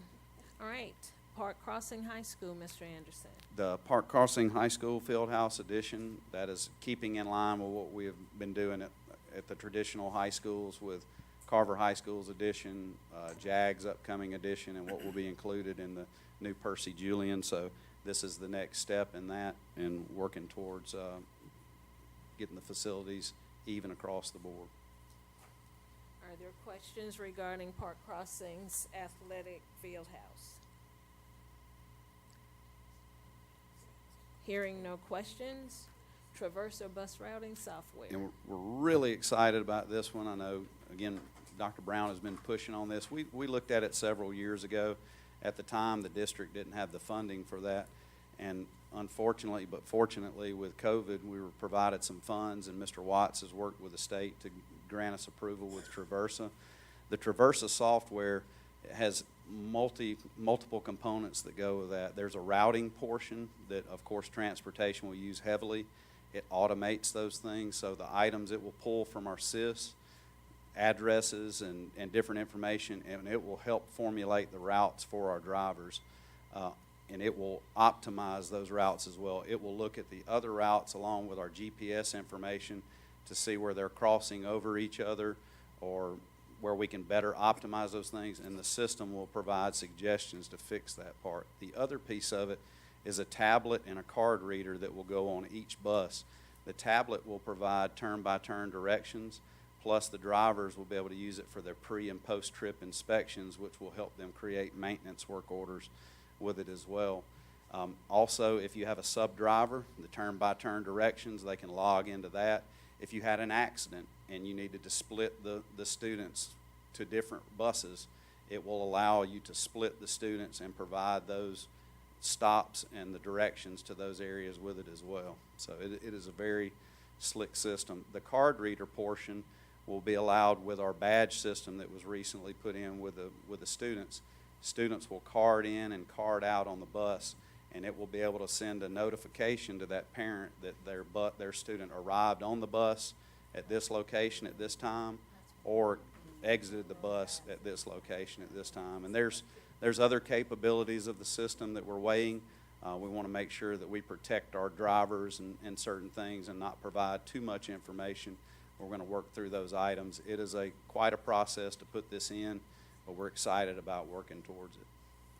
Do the bus drivers start at the bus location and then leave and then come back? Is that their beginning point all the time? And Not all of them, because you have, in every district I've worked in, you have some drivers that are closer to their area, like a Dunbar Raymer or Pentlala.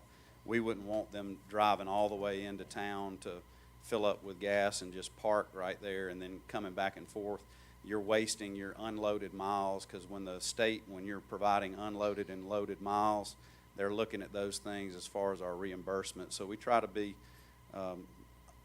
optimal on those things and choosing who maybe takes their bus to their house or parks it at their location, so that we're not going over the top of ourselves or having our driver drive 30 minutes into town to pick the bus up and then 30 minutes back out to their area. So transportation works with those individuals. So we do know what bus drivers are taking it to their house in case something should happen. Correct. They safely, you know, like Yes, safe, ma'am. but I mean, somebody not hit a bus if they're parked on the street or something. Yes, ma'am, and all of our buses are GPS monitored, so we have that, and then, of course, the cameras that are on the bus will pick up any movement that's in it. Thank you. Yes, ma'am. Are there additional questions of Mr. Anderson? I just have one. So the schools that are waiting for buses in the afternoon, you know, sometimes they don't know where they are and when the kids will be picked up. This will help them with that because they'll be able to know. Correct, and we'll be able to, like currently, we're kind of archaic, we're sending things through a Google notification. This will be able to provide, so Principal Harrison, if we have a bus that's late for Capitol Heights, Joanne or whomever at the transportation, if we have a substitute, if something happens, she can put a notification in. It will notify all the parents that they're going to be this amount of late, or they're going to be arriving on this bus, and we'll also give them notification via text or email through the system as well. And that's wonderful because let's say when the sirens go off for the tornadoes, they must stop and get to the closest school and unload. That's what it has been in the past. At least the parents know where their children are, you know, that they're doing the safest thing. Isn't that correct? I mean, Yes, ma'am. It provides a ton of safety tools. And again, there are some options on it that I'm not quite comfortable with. Just right now, they're going to have to, I mean, there's ways that parents can track buses, and I don't know that I want to, you know, provide all of those details at this point. You know, we want to make sure that we do it the safest possible. well, you know, if there's a tornado siren going off, they have to stop by law. They have to stop and take the And we children can, off the bus. we can send that notification to Yes. those parents. Yes. Yes, ma'am. Thank you. We should know the tornado Okay. coming before they get on the bus. Yes, ma'am. Hopefully, we're not going out. Sometimes Thank families you don't again. realize- Tornado come from that fast. Mr. Anderson, thank you again. Yes, ma'am. Thank you. I know what- And at this time, I hope you've had a decent enough break.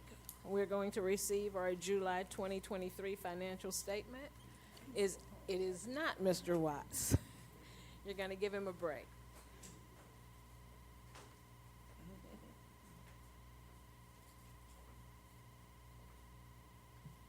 Good evening. No, I'm sorry, it's not Mr. Watts, but I'll be presenting the financials for the month of July on behalf of Mr. Watts. Thank you. Dr. Brown, Dr. Coleman, and the other board members, you should have before you the financial statement for the month of July. In that packet, there is an explanation of the financial data prepared by the CSFO, which basically summarizes the state of the financial district, the finances for the district for that period. You should also have a snapshot analysis, which is a general overview of the district's financial standing, and we'll go back to that in a little bit. You should also have a general fund balance recap, which is a new insert that we started a couple of months ago, and we'll also talk through that as well.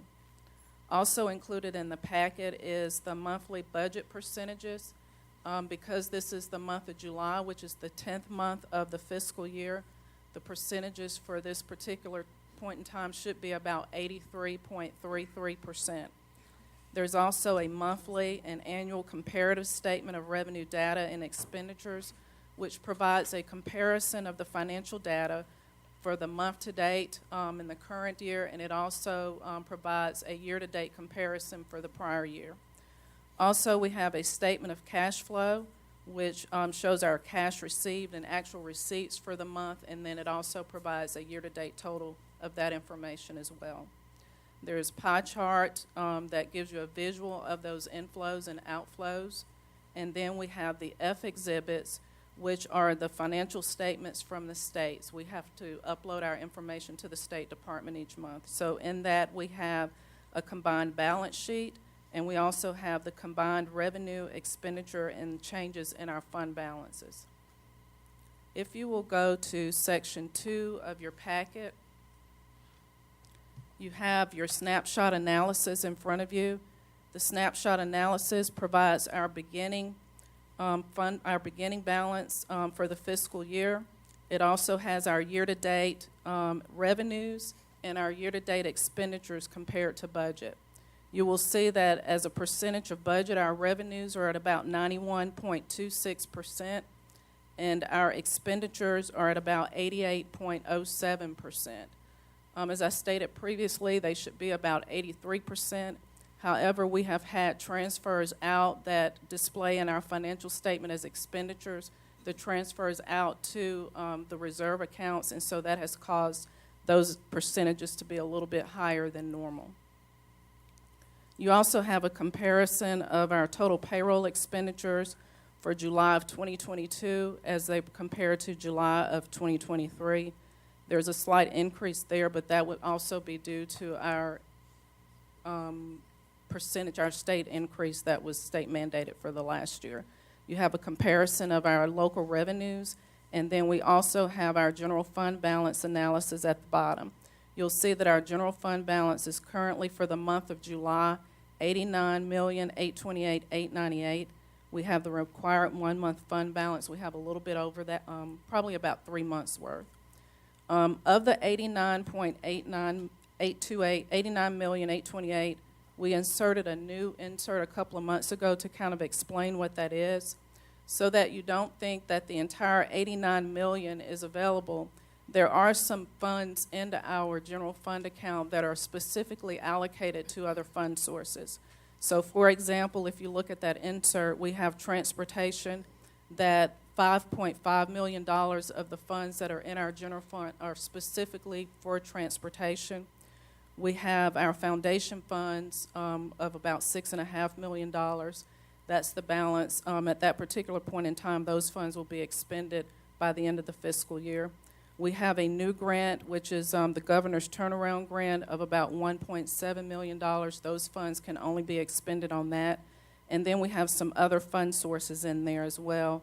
So our general local fund balance is actually about $71.8 million that of funds that are not allocated to specific fund sources within our general fund. That ends our financial.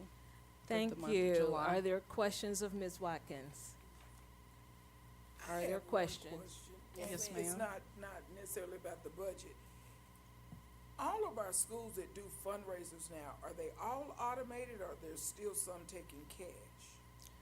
There may be a few that are taking funds outside of, but the majority of the fundraisers are automated, and the funds are received through My School Bucks. We encourage the schools to set up fundraisers through the My School Bucks, and some of them use, there are a couple of other electronic platforms that some of the schools, the local schools use. But I would say probably 95% of them are coming in through the My School Bucks. Can I had a student ask me, so I told him, where you taking this money? I don't think these people take money. I wanted Ms. to Watkins. ask, Yes, ma'am. I had a add-on to that, even if they are like your PTAs or whatever else we have in our 501c3s, how are they collecting their money? Is it also electronic? It's a question I've had asked, and I'm not well versed in that, to be honest. For the PTAs, Any of the outside It could be organizations? the Booster Club, whatever. well, those funds are not kept on our books, and Okay. so they have their own collecting processes for those. But those funds are not kept on our books. Okay. Okay, hearing no other questions, we thank you, Ms. Watkins. Okay, at this time, new business items, and I'm going to let new business items be one of our new business items, okay? We are going to eventually automate, we're gonna do a digital form that you can complete, give us what those new business items are and our rationales for them, so that we are a little bit more organized, and it just helps to clean up the work that we are trying to do. But since those forms are not ready for you tonight, we will go ahead and take the new business items as we have in the past. I do have one, but I'm going to open the floor for fellow board members. Any items that we need to prepare to discuss? No, but I would appreciate if you explain what you just said about we're not, I mean, new business, are we being now regulated on new business? Not regulated, it's just that we have been sort of helter-skelter, up and down the table, and we really want to just clean up how we do our work. It's not a regulation. For example, if you have a new item that you think of while you're at the table, yes, we can take it, but in order for us to ensure that we have it on file, that we know what it is and how to respond to it, make sure it gets responded to in a timely manner, we still want to have that form as documentation. You know, because I think, not pointing fingers, but we have had a question or two about whether or not some of our items are handled. And if we have a physical documented record of what those items were, then we will be able to respond to how they're being handled. And they are all being handled. Sometimes they're answered right here at the table. Sometimes the information is provided for us 2 or 3 days later. Sometimes they come in our weekly connections. Thank you. There are a variety of ways that we dispose of those, but so that there are no questions as to whether or not we have covered our new business items. We just want to do things nice and in order, you know, make it clean. I thought that's what Leslie did, was take notes and kind of. She takes notes, but the fact that the questions have been coming up, you might not have noticed them, but I noticed that we have gotten questions as to, as a matter of fact, I think one of the questions was, we get the new business items, but we don't talk about old business. That's right, and they should become old business. Old business, it's either the items that are on the agenda or those that have been taken care of. On the agenda, there's not a place for old business. That's not a term that we would use. We would talk about any unfinished business, but not old business. So we just want to make sure that we take care of our business in a nice and orderly fashion. Shouldn't we vote on this before we just assume that we're gonna go to these digital forms? Some of us You can, may like it, some of us may not. We all have a say in going to this. you can definitely vote on whether or not you have the forms, but the process, you know, is Robert's rules. So when we, if you'd like to add that to the agenda later to be voted on, yeah, this is a discussion period. Could you give me Robert's rules on that? I'd just like to look and see, please. Okay, I can't cite it for you. It's just I thought years of maybe you had it. experience. I thought Oh, you maybe no. had it in front. I'm sorry, I just was. I'll let you borrow my book. I got a Pardon? book, I just need to know where it's located. Thank you. I appreciate Okay. it. I'm just, Dr. Coleman, can I make a comment? Yes, ma'am. You know, I suggested that we do that because we sit here, we go through so much, and some of it does not get handled. We forget it, and we say, well, we've asked for that, so-and-so, but nobody remembers that. It's got to be a way, if we're gonna handle business, that you complete business. And I don't know is the best method by form or whatever, but if that's what you have, I think that's the best thing. We're all not going to remember this stuff. Absolutely. You take care of the district, you take care of the schools, you keep Dr. Keith and Dr. Brown from fighting, and it's just too much. And you got to stay on task. Absolutely. And, I think that's a good direction for us to go. Thank because you. we can pull it up. To what you're saying, after you answered it, you know, at first I was like, this is regulating, you know, the attack know mode you came don't on, like to be but then when bound. you said, no, we're doing it really to kind of, you know, be accountable to what we discussed, and like, you know, it made me feel much better. So I, you know, I will say, Thank you. I'm fine with that. And okay, I would just can like to, we see all these digital forms? Like, can I see what she's asking for? Like, we're talking about them now, then I know that that's what someone else would like to see or like to know. I'd like to. Absolutely, and I apologize. That's what I said earlier. They are not finished. I was hoping they'd be finished so that you could see them today. Thank you. They are not finished. We have 2 ready to go.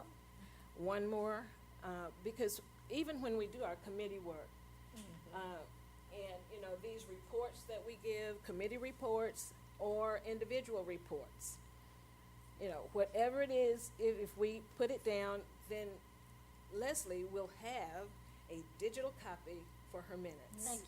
Now it's making sense to me. Thank you. And if I could just make a comment, it absolutely puts us in order, in Robert rules of order, because we talk across each other.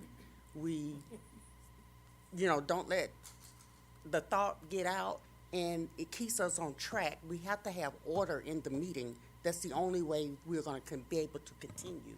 And Dr. Coleman has a big job keeping us in order, because we're out of order more than we're in. Amen.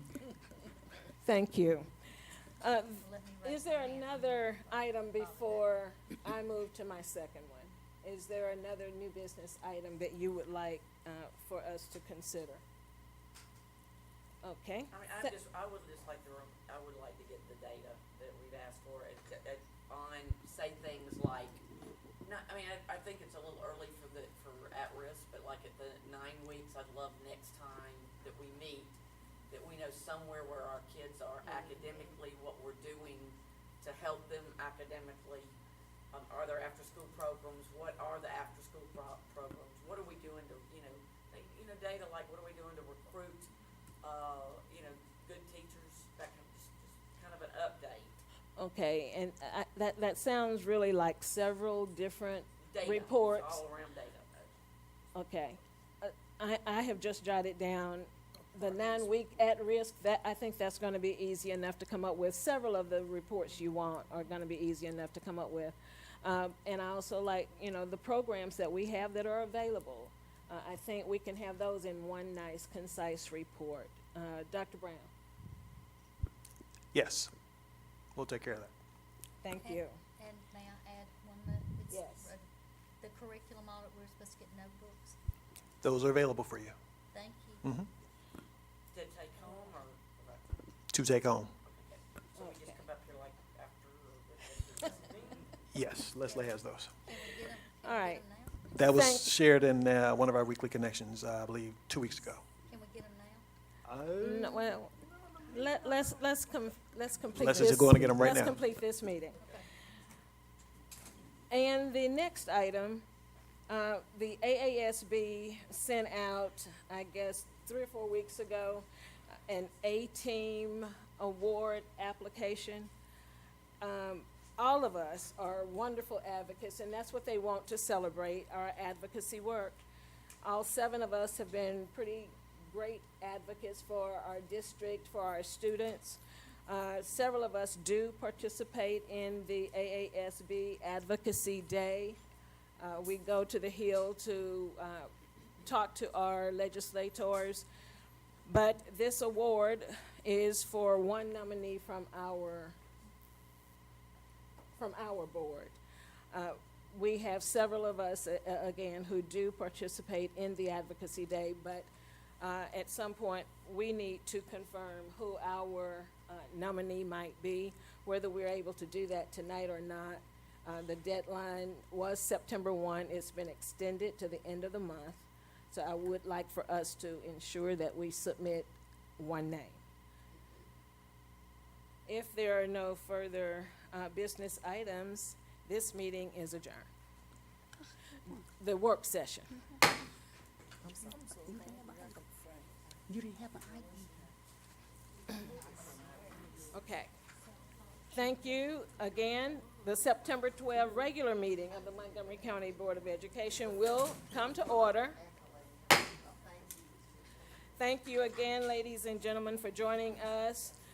And do remember to mute all electronic devices, even if you think yours has been muted. That was a bit of sarcasm. That was my phone that rang a few minutes ago. So, a majority of our voting members constitutes a quorum. We are still 7 present, so I declare a quorum is present. The agenda has been posted in Assembly and has been available for our review. If there is no objection. There's an objection, please. I'd like to add to the agenda, please. Yes, ma'am. Let us hear it. Madam President, before the agenda is approved, I would like to add an item L, the unmerging of Blunt and Wilson due to the increase in population above, which is in the report from Mr. Watts. We have 704 students in a combination, 332 at Blunt, 369.50 at Wilson. And I'd like to do Okay. Unmerging of Blunt and Wilson Wilson. Okay, thank you. for a final. It has been requested that we add an item to our agenda.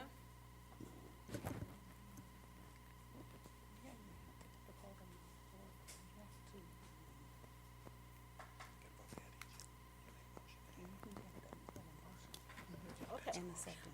All right, yes. Is there a second to her? She need to make the motion. She need to make the motion. You didn't put it in the form of a motion. I would like to I move. I move to have a motion. Okay, y'all, I'm trying to do this correctly. I wrote it all down. You're good, you're good. Go ahead, I move. I move to add an item. It would be item L to the agenda. That's all I need to say? Yeah, that's fine. Okay. Thank you. Is there a second? It has been moved and seconded that we add an item L, unmerging of Blunt and Wilson. I think we can just add, okay. Is there discussion? Just for context, Ms. Clyde, we're reassessing the entire plan, that being part of it, if that helps. But I'm ready to. That's fine. I just wanted to make sure you All knew we were doing that. Because the discussion is, according to Mr. Watt's report on the schools, we have at Blunt 332, at Wilson 369.50. I don't know how you do a 50 on a child because they're a whole child, but you got 702 students total. We are looking at so much construction out there and homes being built that I think that, and especially with Blunt and being so close to Wilson, with the traffic we just discussed, and we're worried about that, if we add more on top of Blunt, I don't think that would be a feasible. I know that we're trying to look at something to do with Baldwin, but there's got to be another way because we're gonna end up having to build, and I know that the previous board approved the merging of that, but they were not aware, just like now we're having to regroup for all the gymnasiums for the elementary schools. We've got to look at this seriously. Instead of merging those two, we have got to really take a pause on this for at least until we see. Thank you. Is there more discussion? Yes. And I'm listening to Dr. Brown and Mrs. Cloud on this, and it's no secret I came out about it earlier and met with Volker about it. Mr. Brown, you were, Dr. Brown, I'm so sorry, you were there when I expressed my concerns. With viewing the census data report, it's showing that majority of the the population is shifting east. That cannot be denied. The other piece to that is the development of houses from Troy Highway and Taylor, as well as Vaughn and Bell and Taylor, and then other properties that are coming along that line. Now, it's true that everybody may not choose MPS. I hope that they will, because we have really good schools throughout Montgomery County, and I would love for them to continue to always choose us. But I've gone to some neighborhood meetings, talked to some people, and this is just on my end, that are concerned about already the traffic flow when it comes to the development. And then I've also talked to people who are concerned about what that would look like. I mean, there are people asking where would these students go, especially with the development on Vaughn and Bell. I hope I'm saying that street right. Yeah, Vaughn and Bell and Troy Highway and and New Park. But on my end, this is on my end. that there are some concerns about, you know, how would that impact the existing schools if the kids were zoned there, which we know would be Brubaker Primary Intermediate for at least one of the housing development. And I'll add to there that in Fairfield, there is still more development happening over there. So I'm seeing the increases. I ride through there every day, so I see this. I'm seeing the development as it's occurring. If Ms. Cloud, since you made the motion, and to kind of work with Dr. Brown, if we can put either a committee together to look into it so that we can make sure this is the right move, or but that's it. Just if that can be done, and I do would like to hear Dr. Brown's feedback on his thoughts about that, or if you need more time to think about it. It looks like I don't have your I'm sorry. That was not me, just for the record. As you know, last year, we were initially supposed to do that for the upcoming school year. We put a pause on that at that point because we wanted to reassess the whole plan, Right. that particular part of the plan. We've then, since then, we've done a rezoning study and got some feedback back. We just met with that organization last week, so we're assessing that information internally to look at political ramifications about neighborhoods and things of that nature. We intended to bring some sort of plan back to the board for consideration, and doing committee would be perfectly fine with me. I would have no issue with that. Okay. Because like you said earlier, it was approved previously with different information, and we need to revisit it. I don't disagree at all. So, Ms. Cloud, would you like to put it on pause again and revisit it to get that information? And, I mean, how soon do you think? After a feasibility Yeah. study? Mm-hmm. Well, they've done Yeah. the feasibility study. I think. Well, We've done the rezoning study. Oh, okay. Updated And information. I just have parents that are constantly feeling like they're on the edge of falling off at Blunt and Wilson.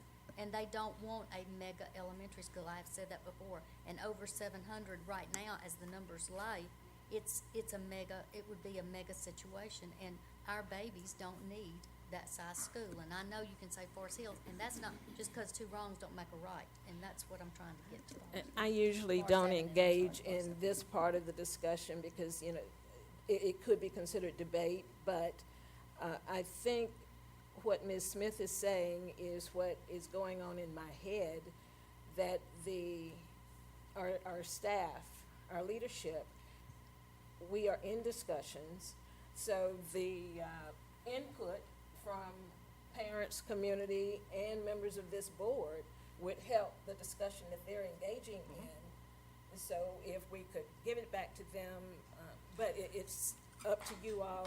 You have a motion on the floor. We can carry that motion, or one of you, the maker of the motion. I will rescind it, but I will rescind it. For now. Well, Thank you. Reservation. Providing With that we reservation, get, strong reservation. providing that we put a committee together to assess. We want to be able to give the committee something to work with as opposed to Right. starting from square one, because that will take forever. We at least want to assess some things across the board with something that makes some kind of sense, so then people can piece it together based on individual interests, neighborhood interests, political interests, whatever the case may be. So that's what's happening as we speak. And from this board, as long as there are no more than 3 of you on that team, on that committee, you can meet with the leadership and we can move forward. Okay. Okay? And so we know 2 people who want to be on that team. We do. One more person, give me your name, and we will make that happen. Thank you. So we are back to the original statement that if there are no further reservations, may I'll we? be the third person on that. Thank you. All right, we're doing 2 things here. We're forming a committee and we're trying to get approval of an agenda. Without any further reservations, can we approve this agenda? Let's just do it the right way. All in favor of approving the agenda? Raise your hands. All opposed? Raise your hands. The agenda has been approved. Thank you. I'm going to try and be brief because we are definitely getting late. President's remarks. September. September is many things to many people. Yesterday, many of us remembered the tragedy of September 11, 2001. On this day, 22 years ago, America was forever changed. It was a challenge to the American spirit, and it will be remembered forever. I have used this quote before, but I am reminded that what separates us from animals, what separates us from chaos, is our ability to mourn people we have never met. We have done a lot of that over the past 4 years. As John Kerry noted regarding 9/11, it was the worst day we have ever seen, but it brought out the best in all of us. Let us not wait to experience another massive loss to renew the spirit of unity and the desire to win and move forward together. This is also School Attendance Awareness Month. Parents, teachers, neighbors, friends, please encourage a young scholar to stick to it and to stay in school. This month, we recognize the connection between regular school attendance and academic success. We, as board members, have collaborated with family, friends, and organizational cohorts. Recently, my encounters with the County Council of PTA and the Montgomery, Alabama chapter of the Links Incorporated, in collaboration with 100 Black men, are looking for ways to mentor and encourage young scholars to be the best that they can be. In order to fulfill their dreams, they must be prepared to stay in the game. Let us pledge to work together and win by working to help save our kids. This is also Library Card Sign-Up Month. An author episode acknowledges that having fun isn't hard when you've got a library card. Mary Schmidt says, your library card is a passport to anywhere. And Toni Morrison is credited with this quote: access to knowledge is the supreme act of truly great civilizations. Of all the institutions that support to do this, free libraries stand virtually alone in accomplishing this. I hope that each of us has a library card. If not, sign up this month to get one. Montgomery is very fortunate to have several institutions of higher learning. Our students have tremendous offerings where they are able to continue their educational pursuits after high school. We have, I counted, 6 post-secondary schools in our city. But tonight, I'd like to focus on celebrating HBCU Awareness Month. HBCUs are historically Black colleges and universities that were created prior to 1964 to ensure that all students had equitable access to higher education and could fulfill their educational goals. Most of these were established during Reconstruction to serve primarily African American students who were denied access to institutions of higher learning prior to the Civil Rights Act of 64. There are 101 HBCUs left of the original 121. These serve students of all races and ethnicities, and they serve scholars from around the world.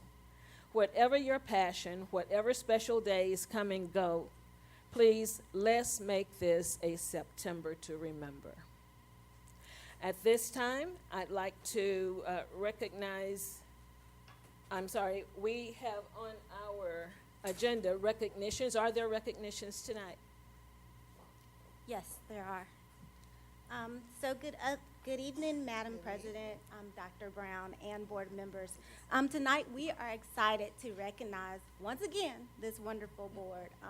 You guys are so dedicated, and we have some certificates. Several, actually, it was all 7 board members are being presented tonight from the Alabama Association of School Boards. I am going to be, since everyone keeps stating it's a little late, I'm going to read one certificate, which they all say the same thing, okay? It's a certificate of completion proudly presented to each one of our Montgomery County Board of Education members in recognition of successfully completing all School Board Governance Improvement Act training requirements. And so we'd love to take a picture afterwards, unless Scott, it's okay. And so, we'll do that afterwards, in consideration of time. So it is, go ahead. You know, do whatever you would like to do. Okay. We are not going to rush you. Okay, I was feeling a little guilty. No. So, so this is presented to Dr. Lisa Keith. I'm going to get my wonderful certificate. Please come up. Pamela Portis. Mine too, please. No, I gotta take a picture. Well, I'm trying. Dr. Brenda Doremus Smith. I meant Coleman. I'm sorry. I tried to give you to someone else. I'm sorry. Brenda Doremus Coleman, Cassandra Brown, Pamela Cloud, and Claudia T. Mitchell, and Erica Watkins Smith. This went way different when I saw it. We are very proud of you, so will everyone join us in giving our board a round of applause? And if you all quickly group up, we'll take a quick picture that we can utilize. And I will let you know that we received the plaque for this when we attended our district meeting.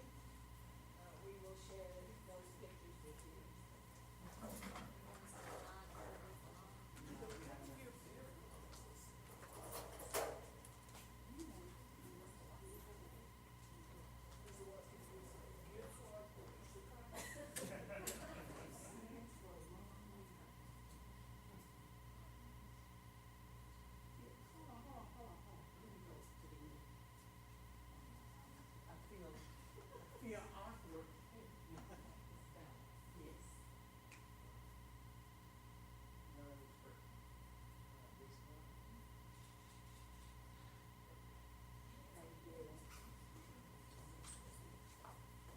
Thank you, Madam President. This concludes our recognition segment for the evening. Thank you, Ms. Williams. Can't stand these chairs. Okay. Scheduled public comments. We do have one individual.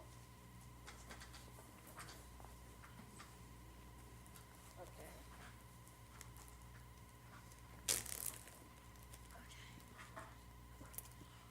We did have one individual who signed up, Mr. Willard McFeely.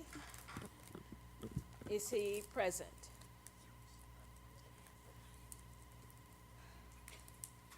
Okay, there are no citizens signed up for comments either, so at this time, we are at our consent agenda. Dr. Brown? Madam President, I'd like to recommend approval of the consent agenda. You have heard the superintendent's recommendation. Is there a motion?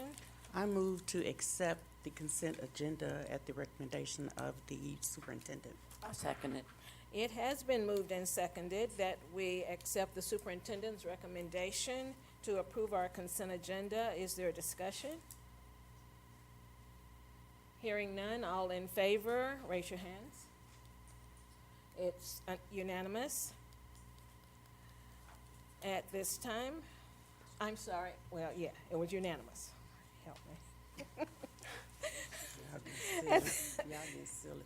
Yes, at this time, we are considering a few items for approval, starting with our certified personnel minutes. Dr. Brown? Madam President, I'd like to recommend approval of the certified personnel minutes, pulling item number 93. I'm sorry, I didn't hear that one. Pulling item 93. Thank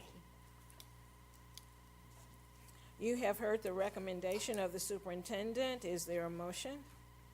Madam President, I move we accept the superintendent's recommendation for certified personnel minutes excluding item 93. It had, We had, she has something to, I mean, she wants to pull Are we another in number. When does she we pull? haven't gotten to discussion Yeah. Okay, yet. that's my bad, I'm sorry. It has been moved and seconded that we accept the superintendent's recommendation for certified personnel excluding item number 93. Is there discussion? I would like to, motion that we pull number 117 for further discussion and consideration at a later date. Or for further discussion, I guess you could say. And I would like to pull 114 for further discussion.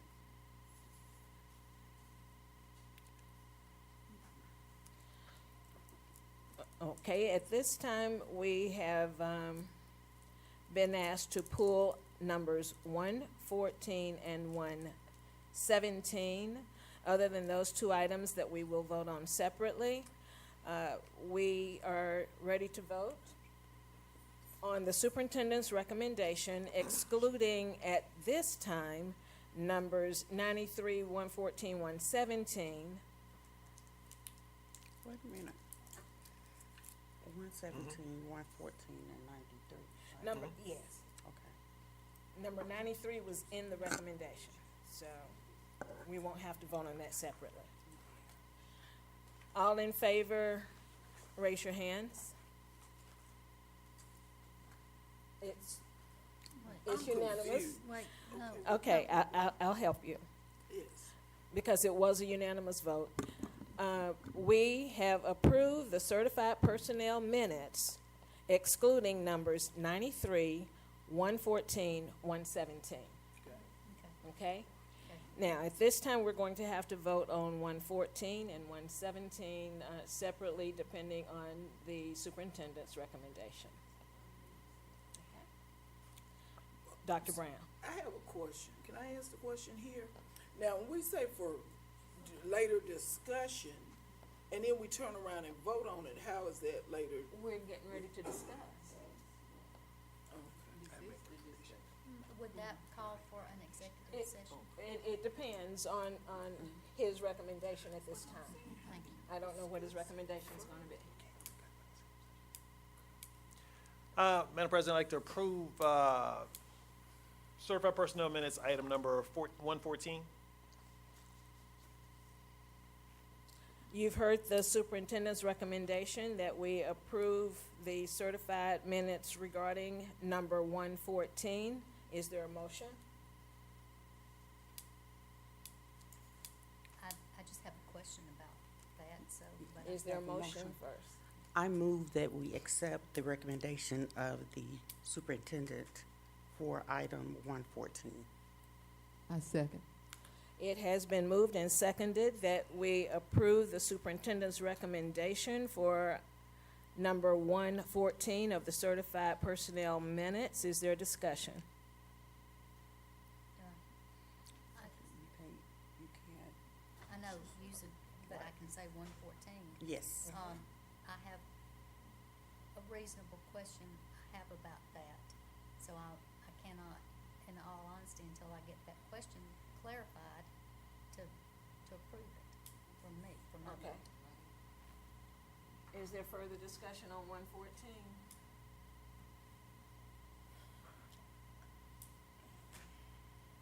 Okay, we're ready for the vote. All those in favor of the superintendent's recommendation on certified personnel item number 114, raise your hands. It fails.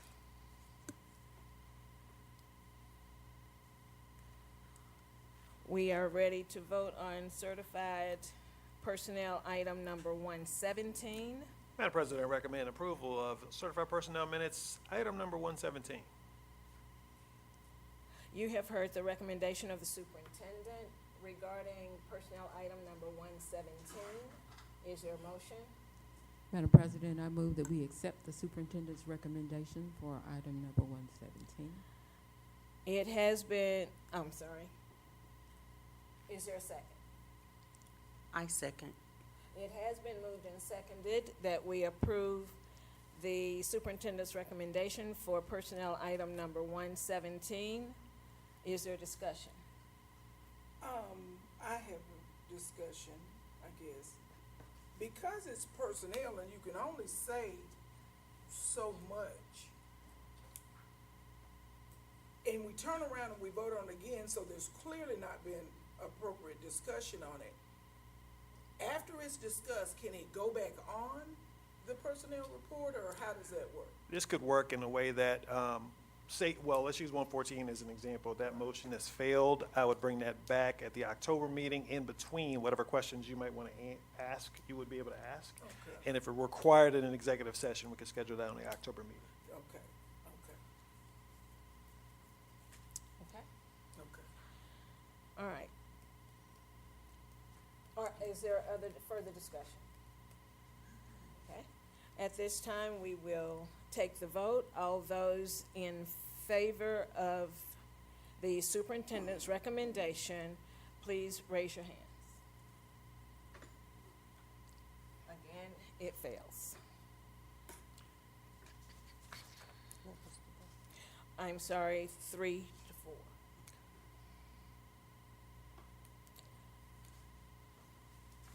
And there was one other item. Classified 2. Let me go ahead. Yes, 2 more items. Thank you. At this time, we are ready to vote on personnel report classified. Madam President, I recommend approval of classified personnel minutes for approval. You have heard the superintendent's recommendation. Is there a motion? I move that we accept the superintendent's recommendation for the classified personnel minutes. And I second it. It has been moved and seconded that we accept the superintendent's recommendation for our personnel report classified. Is there a discussion? Hearing no discussion, we'll take the vote. All those in favor, raise your hands. It is unanimous. At this time, we'll take a vote on our fiscal year 2024 budget. Dr. Brown. Madam President, I recommend approval of the FY24 budget. Madam, Yes, you have heard the recommendation of the superintendent. Is there a motion? Madam Chair, I move that we accept the superintendent's recommendation for the fiscal year 2024 budget. I second. It has been moved and seconded that we accept the superintendent's recommendation to approve our 2024 fiscal year budget. Is there discussion? Hearing no discussion, all those in favor, raise your hands. All those in favor of fiscal year budget 2024, raise your hands. It is unanimous. Being that there is no further business, I thank you, Dr. Brown, and fellow board members. Our next meeting date, October 10, 5 o'clock p.m. This meeting is adjourned.